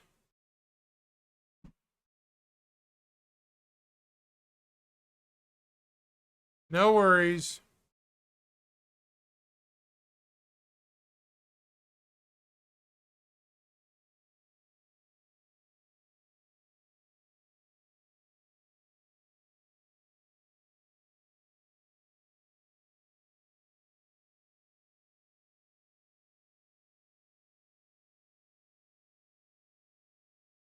There we go.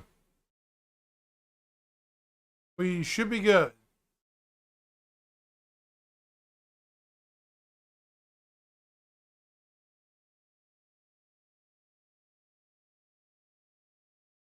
Oh, it's on still on 5? Really?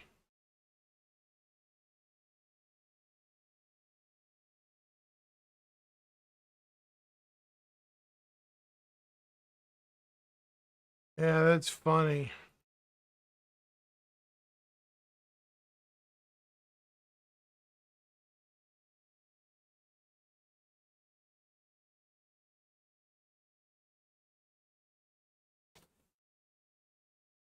Yeah, I think the community's going to complain about a lot of stuff, sometimes unnecessarily.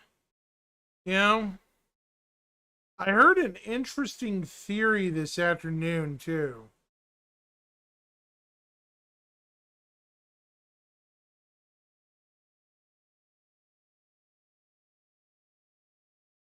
I want to read off this rumor mill, chat. This is all rumor mill. So take it with a massive, massive grain of salt.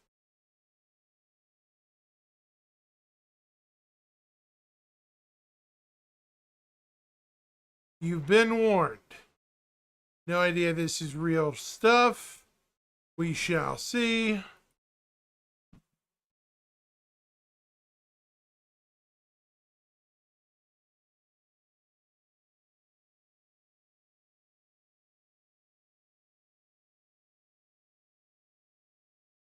Gotcha, bears.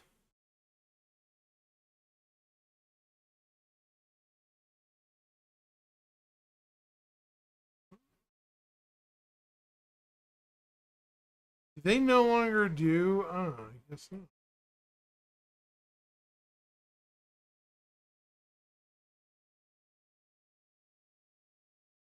That's interesting. I must have missed something. Anyways, what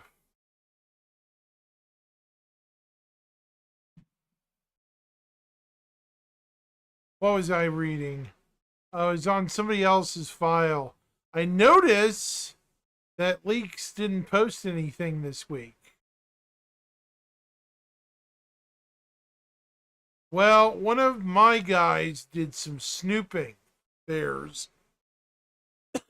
And this is what we found. Note, all this is rumor mill. There's supposedly going to be a Fleet Week 2025 leaks. So, Idris Tour will be on Area 18 rooftop. How will they do that? I'll love to see it. That's next month. Remember, Fleet Week. Possible ship displays. Flyable.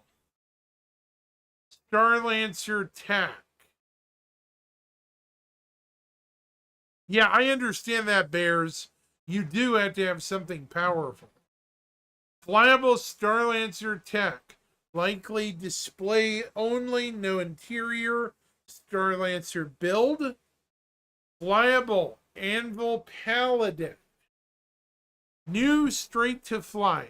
Mirai Guardian MX. Heavy Ordnance Missile variant. That thing with a bunch of big missiles. Yeah, that's a torp boat. All these ships have been data mined. So, there again, there could be some red herrings. So, just a heads up.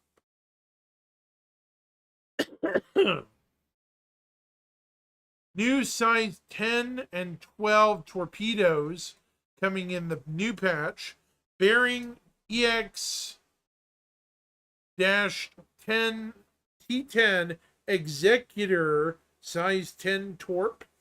Talon Vanquisher X size 10 torp.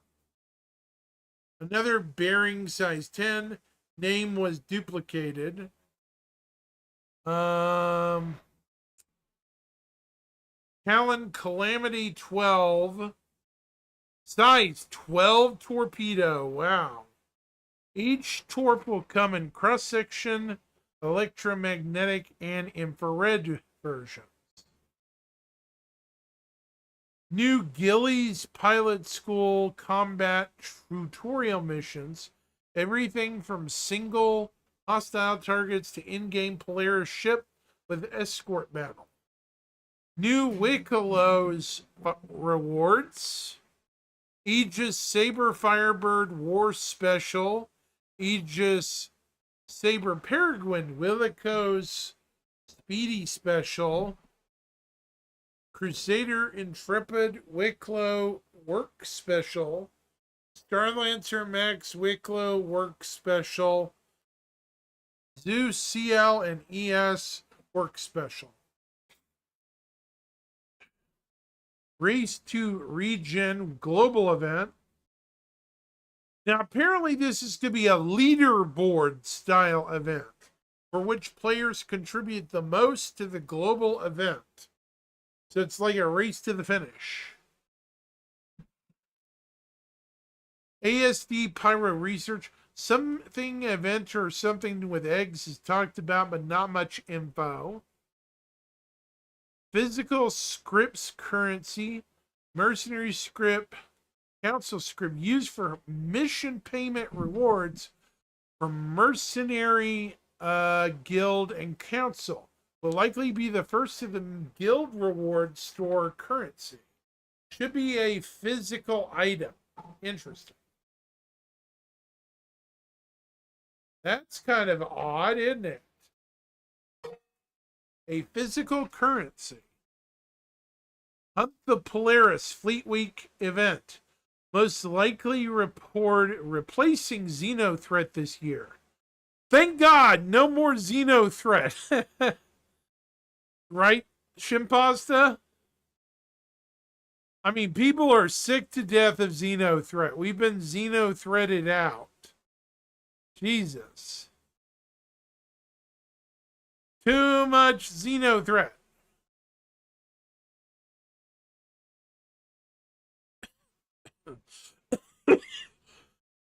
Damn it.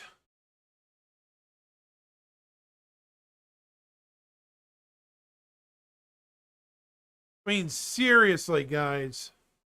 Xenothreat's been so played out for a couple of years, it's not even funny.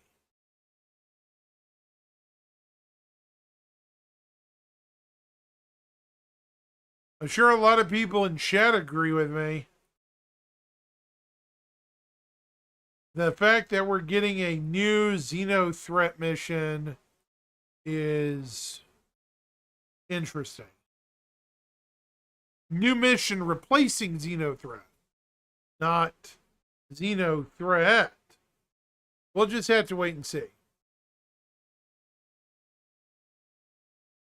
Let's see. New mission types. Ambush missions. 6-tier difficulty curve. from 1 to 3 single seat craft all the way to frigates with escorts. That's gonna be fun. Yeah, it didn't really work, did it, Bears? Yeah. Security patrol missions. Size tier difficulty curve. Not much info on this. New locations. Now, this is data mined by my friend. So we'll see what we get. Stanton mining bases. Might be on moons, but not sure. Privately owned, but registered with the UAE Bureau of Resource Management. No unauthorized access allowed, so they're block properties. Hurston, 9 medium, 3 small. Crusader, 10 medium, 3 small. Where? Probably the moons. Art Corp, 3 medium, 6 small. Again, where? Moons. Microtech, 14 medium, 6 small. Interesting. Derelict mining compounds, 4 unique layouts, no longer in operation. Look like 2 on each moon listed below. Damar will have Gaffney mining compound and Bald mining compound. Aberdeen will have Reese mining compound and Sloan mining compound. Fuego, Dizaki mining compound and Redfield mining compound. And Monox, Fillmore mining compound and Vasco mining compound. So that's quite a few new POIs. Very, very interesting. Pyro remote mining bases. Pyrotechnic amalgamated remaining remote mining bases no longer active operation. Caution advised. Region A, 19 medium, 4 small. Region B, 7 medium, 4 small. Region C, 18 medium, 3 small. Region D, 18 medium, 3 small. Regions may be quadrants of this system. So,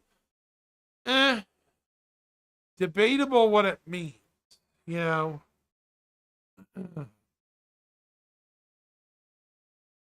Additional notes. Sewers content, now municipal works, as briefly talked about at CitizenCon. So municipal works might happen sooner than later. I'm cool with dungeon ratings without people snooping around behind me. You know? That'll be fun. Bunch of locations, various desk workers are getting a large amount of general dialogue where the player can interact with to get location information and more. Informants? Hold on. Hold the phone, chat. This is describing informants. Listen to this. A place where workers are getting a large amount of general dialogue where players can interact with them to get location information and more. That's the definition of an informant. Am I wrong? That adds more believability to the world. Yeah, I have that ship. It's a neat little spit and get. God dang it. I'm going to have to drink some water here in a bit.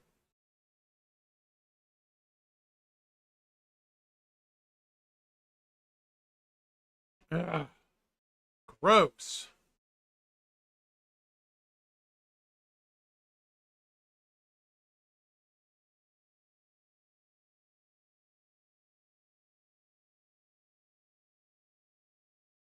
Yeah, but the informants thing interests me a great deal. They're bears. Think about it. We've never had anything beyond just mission givers. not just casual information brokers. Vision givers are meant to be more personalized, right? Informants or gossipers in the area, you know, they're usually around, right? That's kind of a new thing for Star Citizen. Like some dude sitting in front of a bar. I wouldn't go in there. It's awful rough. Right? You know, that kind of verbiage.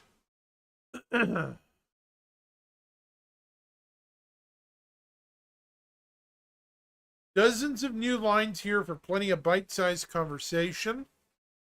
Moro tour entries? What? I remember that, the Moro tour entry. I know, yeah, and later systems where you don't have just random stuff everywhere. Do you remember the Moro tour? That was a long time ago.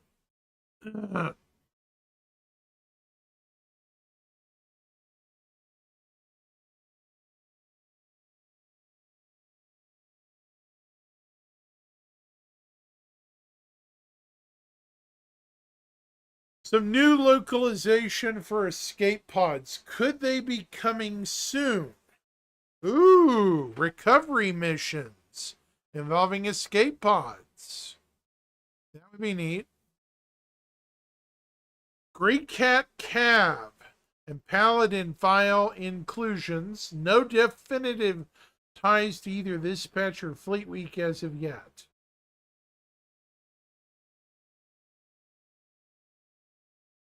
No worries. It's all good. It's all good. The Moro Tour was one of the original recordings Star Citizen put out. They're thinking of tour entries. So what's this tour entry? I bet it's hokey as hell to watch. I've never personally seen it, but I almost think I need to now that they're talking about it again, you know.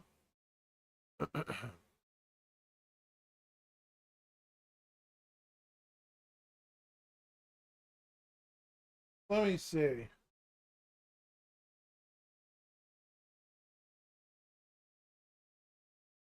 I want to look it up. I think there's a YouTube video on it.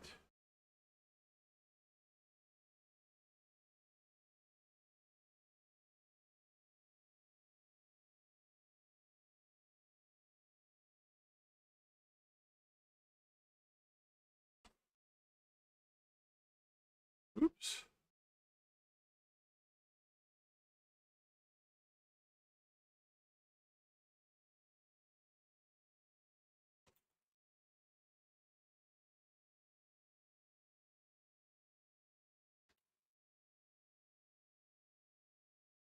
Yeah, it's 9 years ago. Okay. I don't think I've ever watched this video. It's probably hokey as hell. Should we watch it? It's 9 years old. Jesus. It's like hokey. It's like ancient.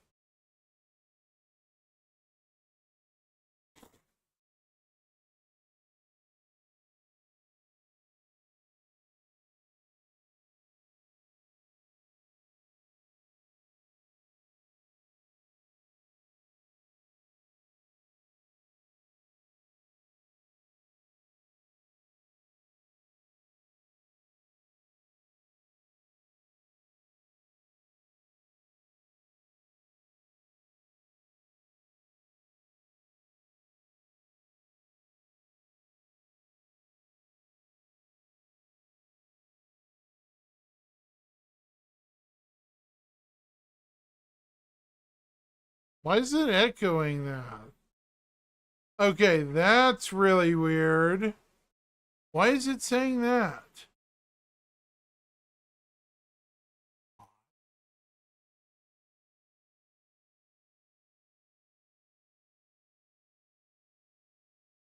Hold on.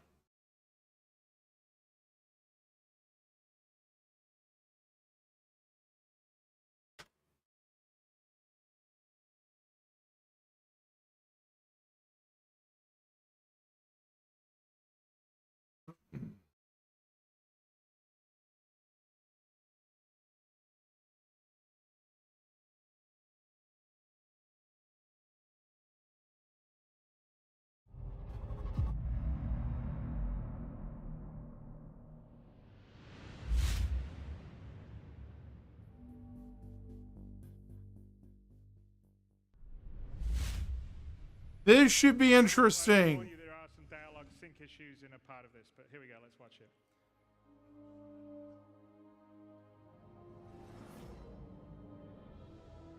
Wait. It's like a Squadron 42 demo or something? It's like ancient. 85 to Stanton. 85 to Stanton. Got a late transfer and a last batch of supplies. Requesting permission to land. Stand by. Hold for landing assignment. You're clear to land. Copy. On approach. Now remember, this is from 2015, dude. And according to, I don't know why I'm watching this hokey thing, but okay. Guess we'll see.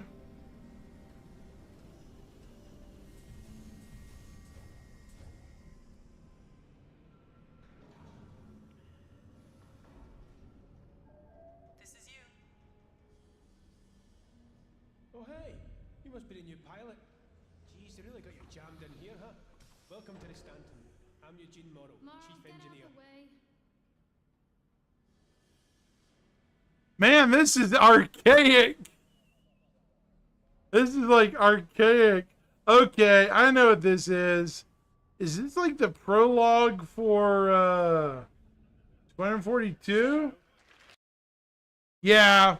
So we may be getting a prologue for Squadron 42 according to data mining. What the absolute freaking heck, chat? Sorry, I'm not going to watch all that because it's like cringe on so many levels. What do you think, Bears? Is there a remote chance this could happen? Because, I don't know, we are getting close to release, you know? We're getting very, very close. I want to say we're amazingly close to release.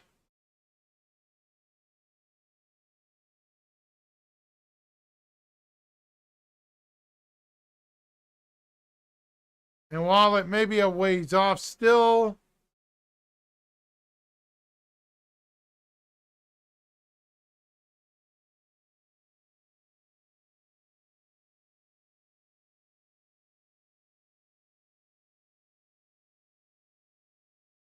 I don't know what I think about it.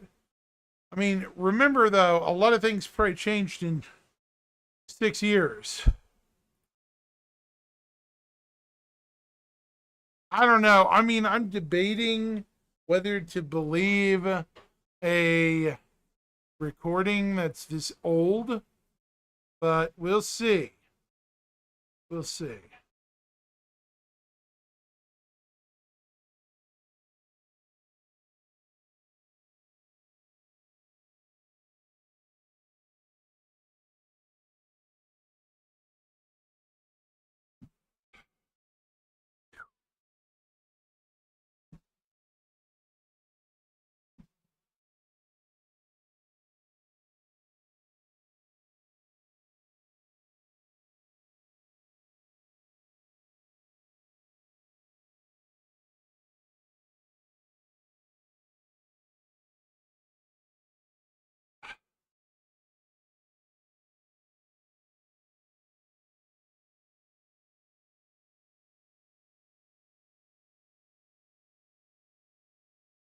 I don't know. We're going to have to get more information They did say there was a lot of updates coming in the following weeks and months. Theirs. So we're going to have to simply wait and see where the cards lie. I'm just not going to guess at this point. Data mining, sure, that might get us some information. But we'll have to wait and see.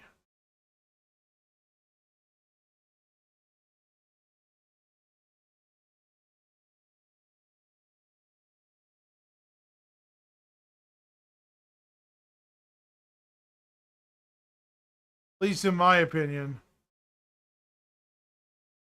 Anyways. I think I'm gonna... Oh, okay.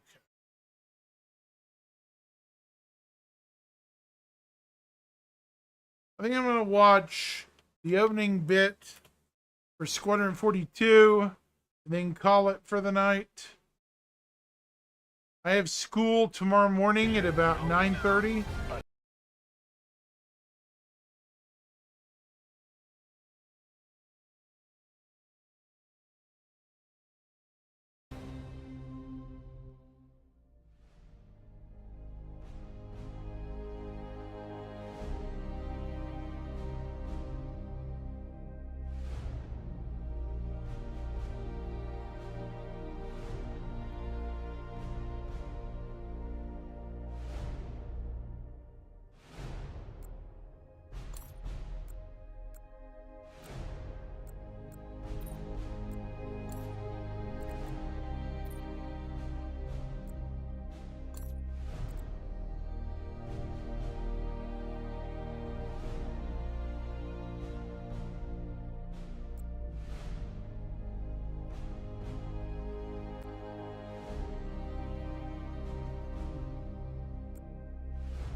Love the background music.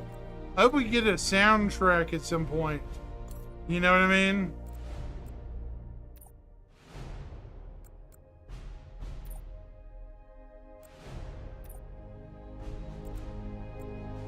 I assumed you talked to all rookies that way. I assumed he talked to all the rookies that way.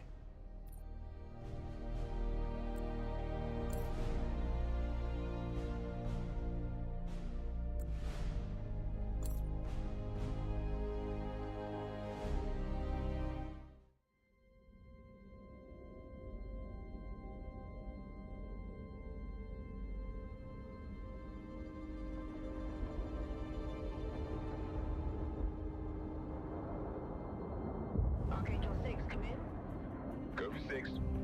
I'm getting a faint contact on bearing 287. You picking that up? Yeah, got it. Scanning now.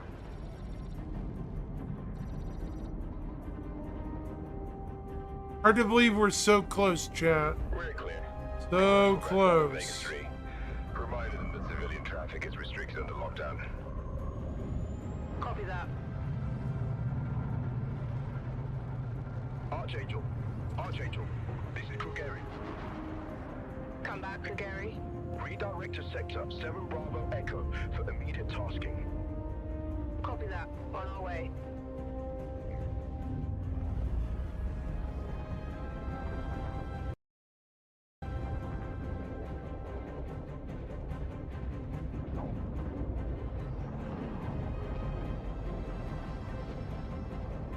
Beautiful.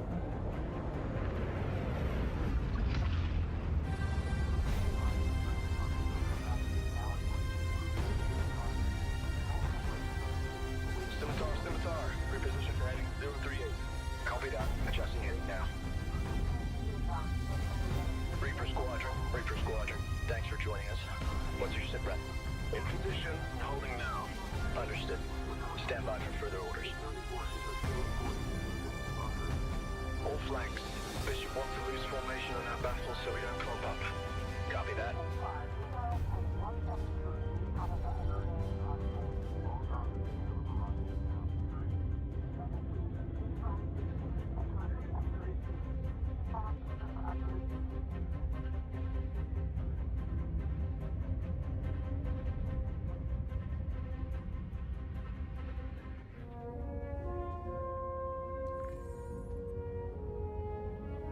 I know I just wrote you. But a couple of hours ago, proximity sensors on the other side of the jump got twigged and went dark. The word is it might be that clan that we've been battling with. I guess that last fight didn't scare them off quite like we all hoped it would. Honestly, we've been out here so long, I don't know what to pull for anymore. I just wanted to let you know. I'll write as soon as I can. Stay safe.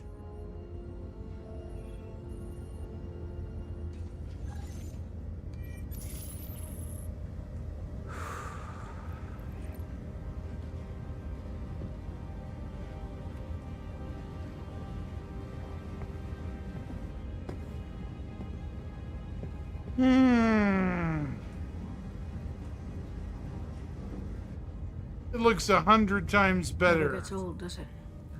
Sir. Eddies. I used to do the same thing when I was first coming up.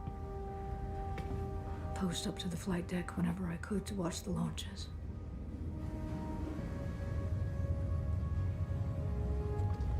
Have you seen the F-8s up close? No, sir. The thing's a beast. Nimble, too. 12 maneuvering thrusters and 3 mains. Smiles. Sir. Captain McLaren to the bridge. Captain McLaren to the bridge.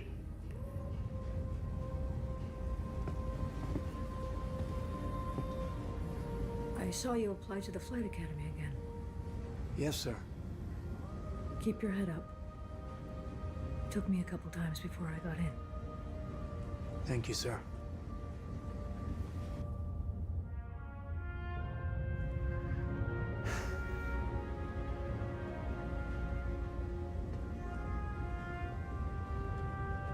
All gunners.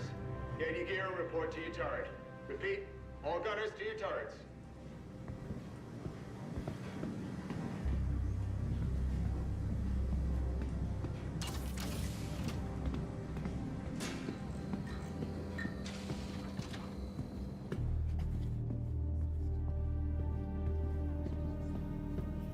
I love the detail they put in this ship.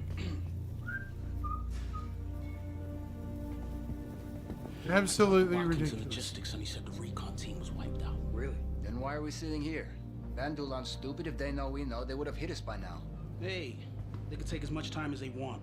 The longer they wait, more of a chance the 42s will get back. Well, they can hit whenever. Hey, there you are. Hey. Where's your helmet? Can't gun without it. Come on. Rookie mistake. I gotta get to my turret. Got to go up.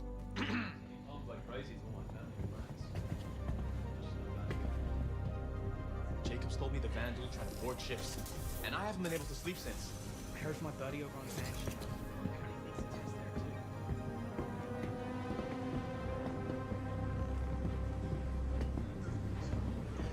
I heard we aren't getting any reinforcements. I've got to send them through, right? We've been getting tuned up for weeks. It's this Polo Initiative horse shit.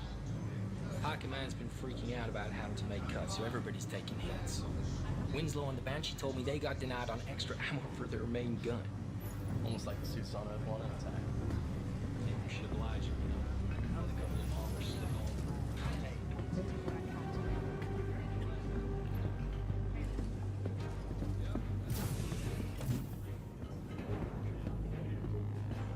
Have you heard about this show, Lost Squad? Are they seriously doing another show about the fall of Caliban?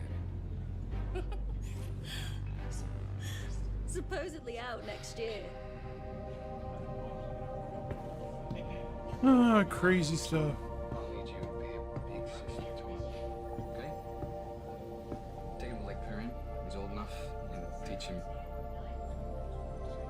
what I taught you. And do me a favor. If even half this game looks like this, I'll be happy, chap. This level of beauty.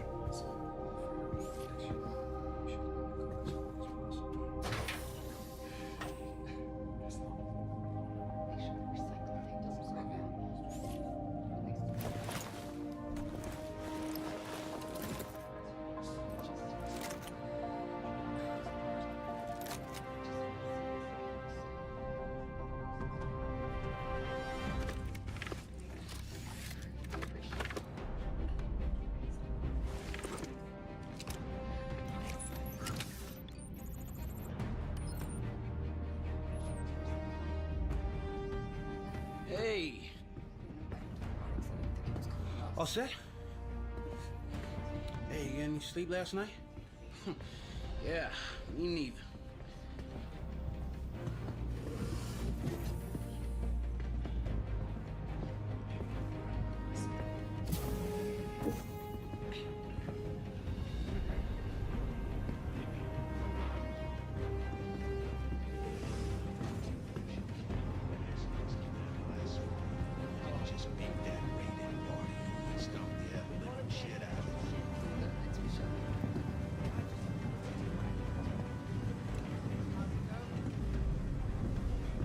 Oh, bad news. I heard Goofy was assigned to your rig for this last shift, so brace yourself. Your controls are gonna be screwed. Sounds about right. The new co-workers like that. This is Captain McLaren. Sitcon upgraded to orange. All reserve personnel get to your stations. Looks like this could be it.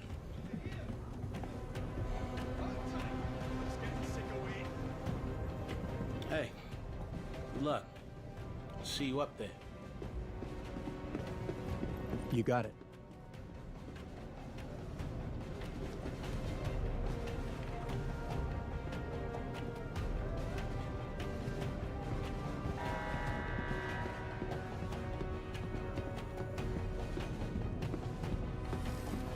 God damn it, Goofy, get the hell out of there! So glad you could join us. I want you calibrated and ready to fire in 5, here?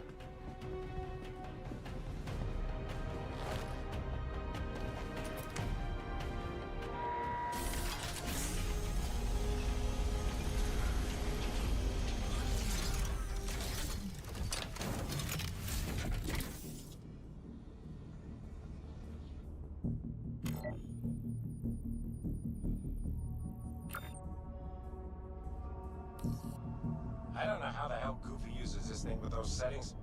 I'm just gonna do a full reset so you can get operational. Just follow the on-screen instructions for the calibration program. Stand by. We'll start with tracking. Since we're out here hunting a Vandal clan, I'll load up one of their ships for you to follow.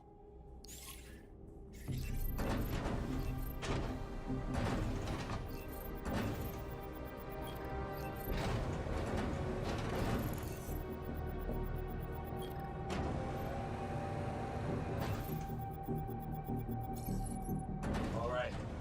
You should be all set for controlling your turret. Next up, they'll test your firing mechanics. The system projects simulated rounds, so don't worry about friendly fire.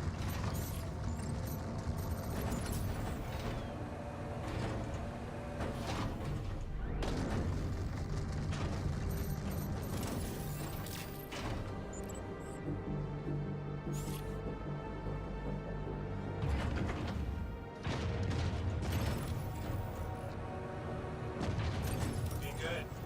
Last thing we need to do is verify your targeting. I'll load up a larger Vandal ship for you to practice targeting specific parts of the enemy.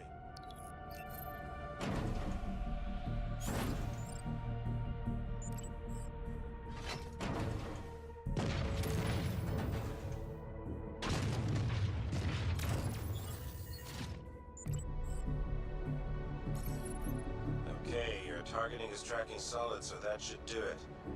Check any other gunners, and they seem to be up as well. Everyone up? Marcus, test your tilt. System says it's ticking. Moving out, sir. Seems fine to me. Good. All right, people. Eyes open, mouths shut. Any idea what's happening, sir? You covering your sector and staying off comms. At least that's what should be happening. My money's still on the drill. What'd I just say? Sorry, sir.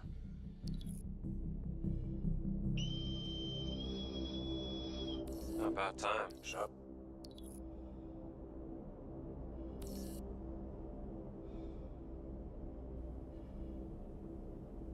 Attention, Second Fleet. This is Admiral Bishop. For 6 months now, we have faced an elusive enemy determined to see the Empire burn and every human with it. There have been battles. There have been losses. Each and every one of you has proven yourself time and again, but today I must ask for more. Today, we fight one last battle. Advanced recon indicates the entire Vandal fleet has just entered the system. This means a king ship is headed our way.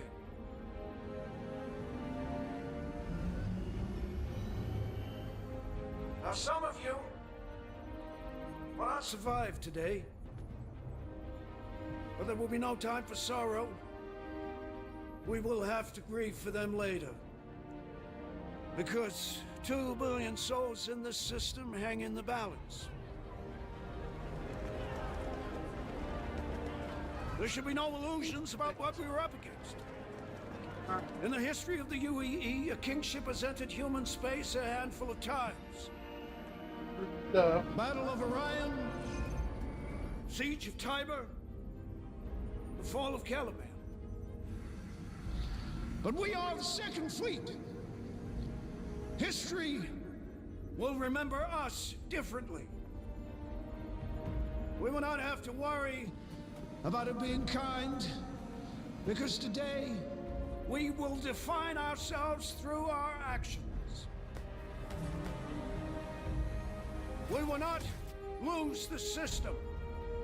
We will not fall back. We will win, because we have to. We fight today. So in 40 years from now, when you're surrounded by everything and everyone you hold dear, and they ask, what did you do in the Battle of Vega? You can look them in the eye and say, I held the line. Men and women of the Second Fleet, I am proud to stand with you today. Good luck. Bishop out. Nice speech. Any word from the recon team? Not yet. Let's get into position.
These are about to go from bad to worse for these guys.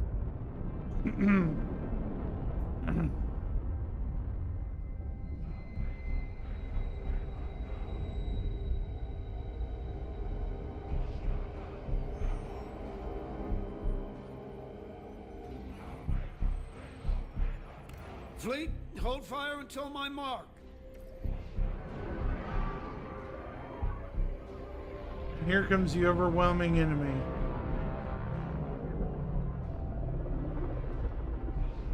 Cannot wait to destroy these monsters myself.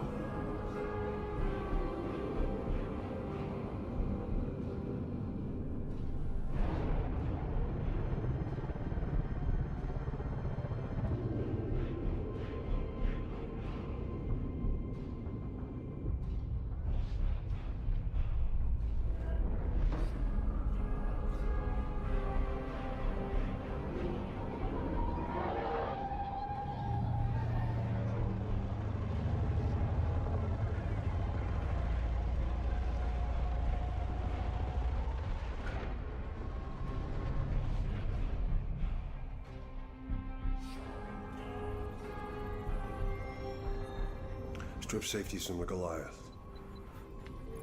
We'll have to hit him close. I want him live on launch.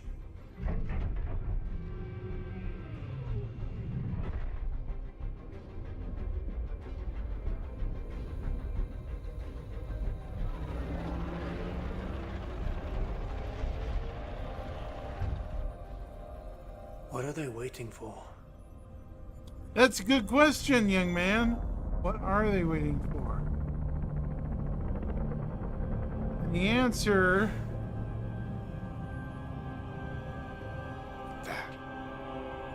would be that. Something bigger than even these guys.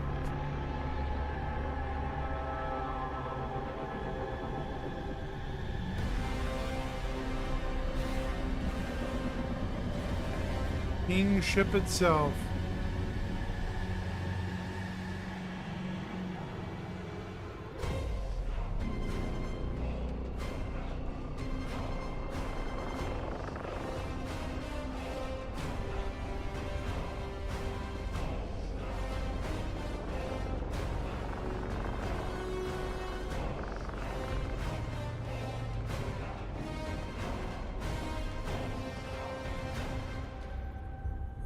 I thought it would be bigger. Okay, that's kind of a funny joke, but not really. Yeah.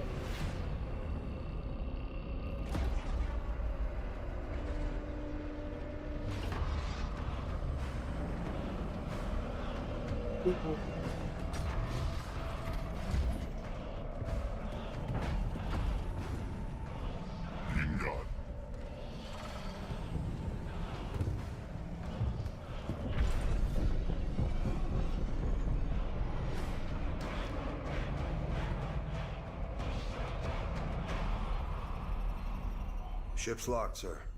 Fleet's ready. Stand by.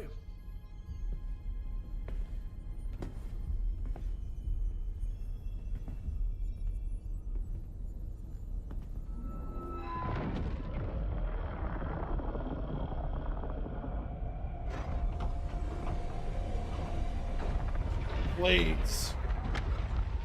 Lots of them.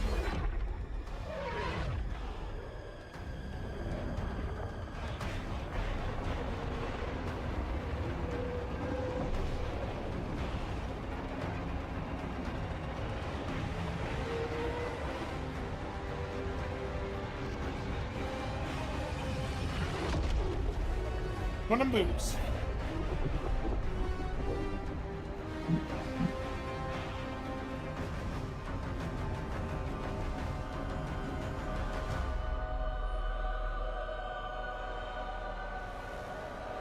Fire! I'm fire.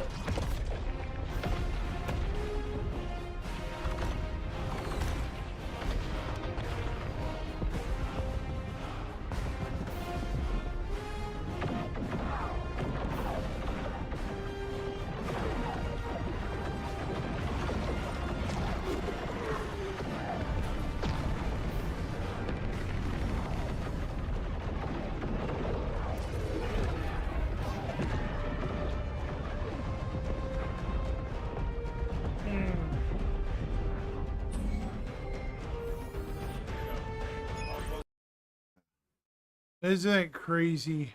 This game's gonna be insane. People are like, oh, it's gonna be too easy with all this shooting crap. Are you people insane? This just looks hard. It does. Well, tonight I'm getting tired. I have school in the morning. I'm going to raid a channel on Twitch before I leave.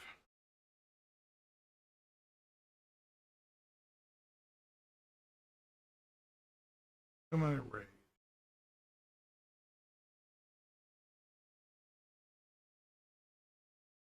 That's it.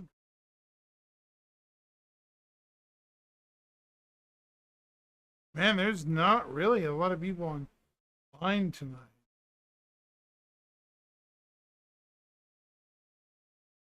Great Pagan. Pagan's a good friend.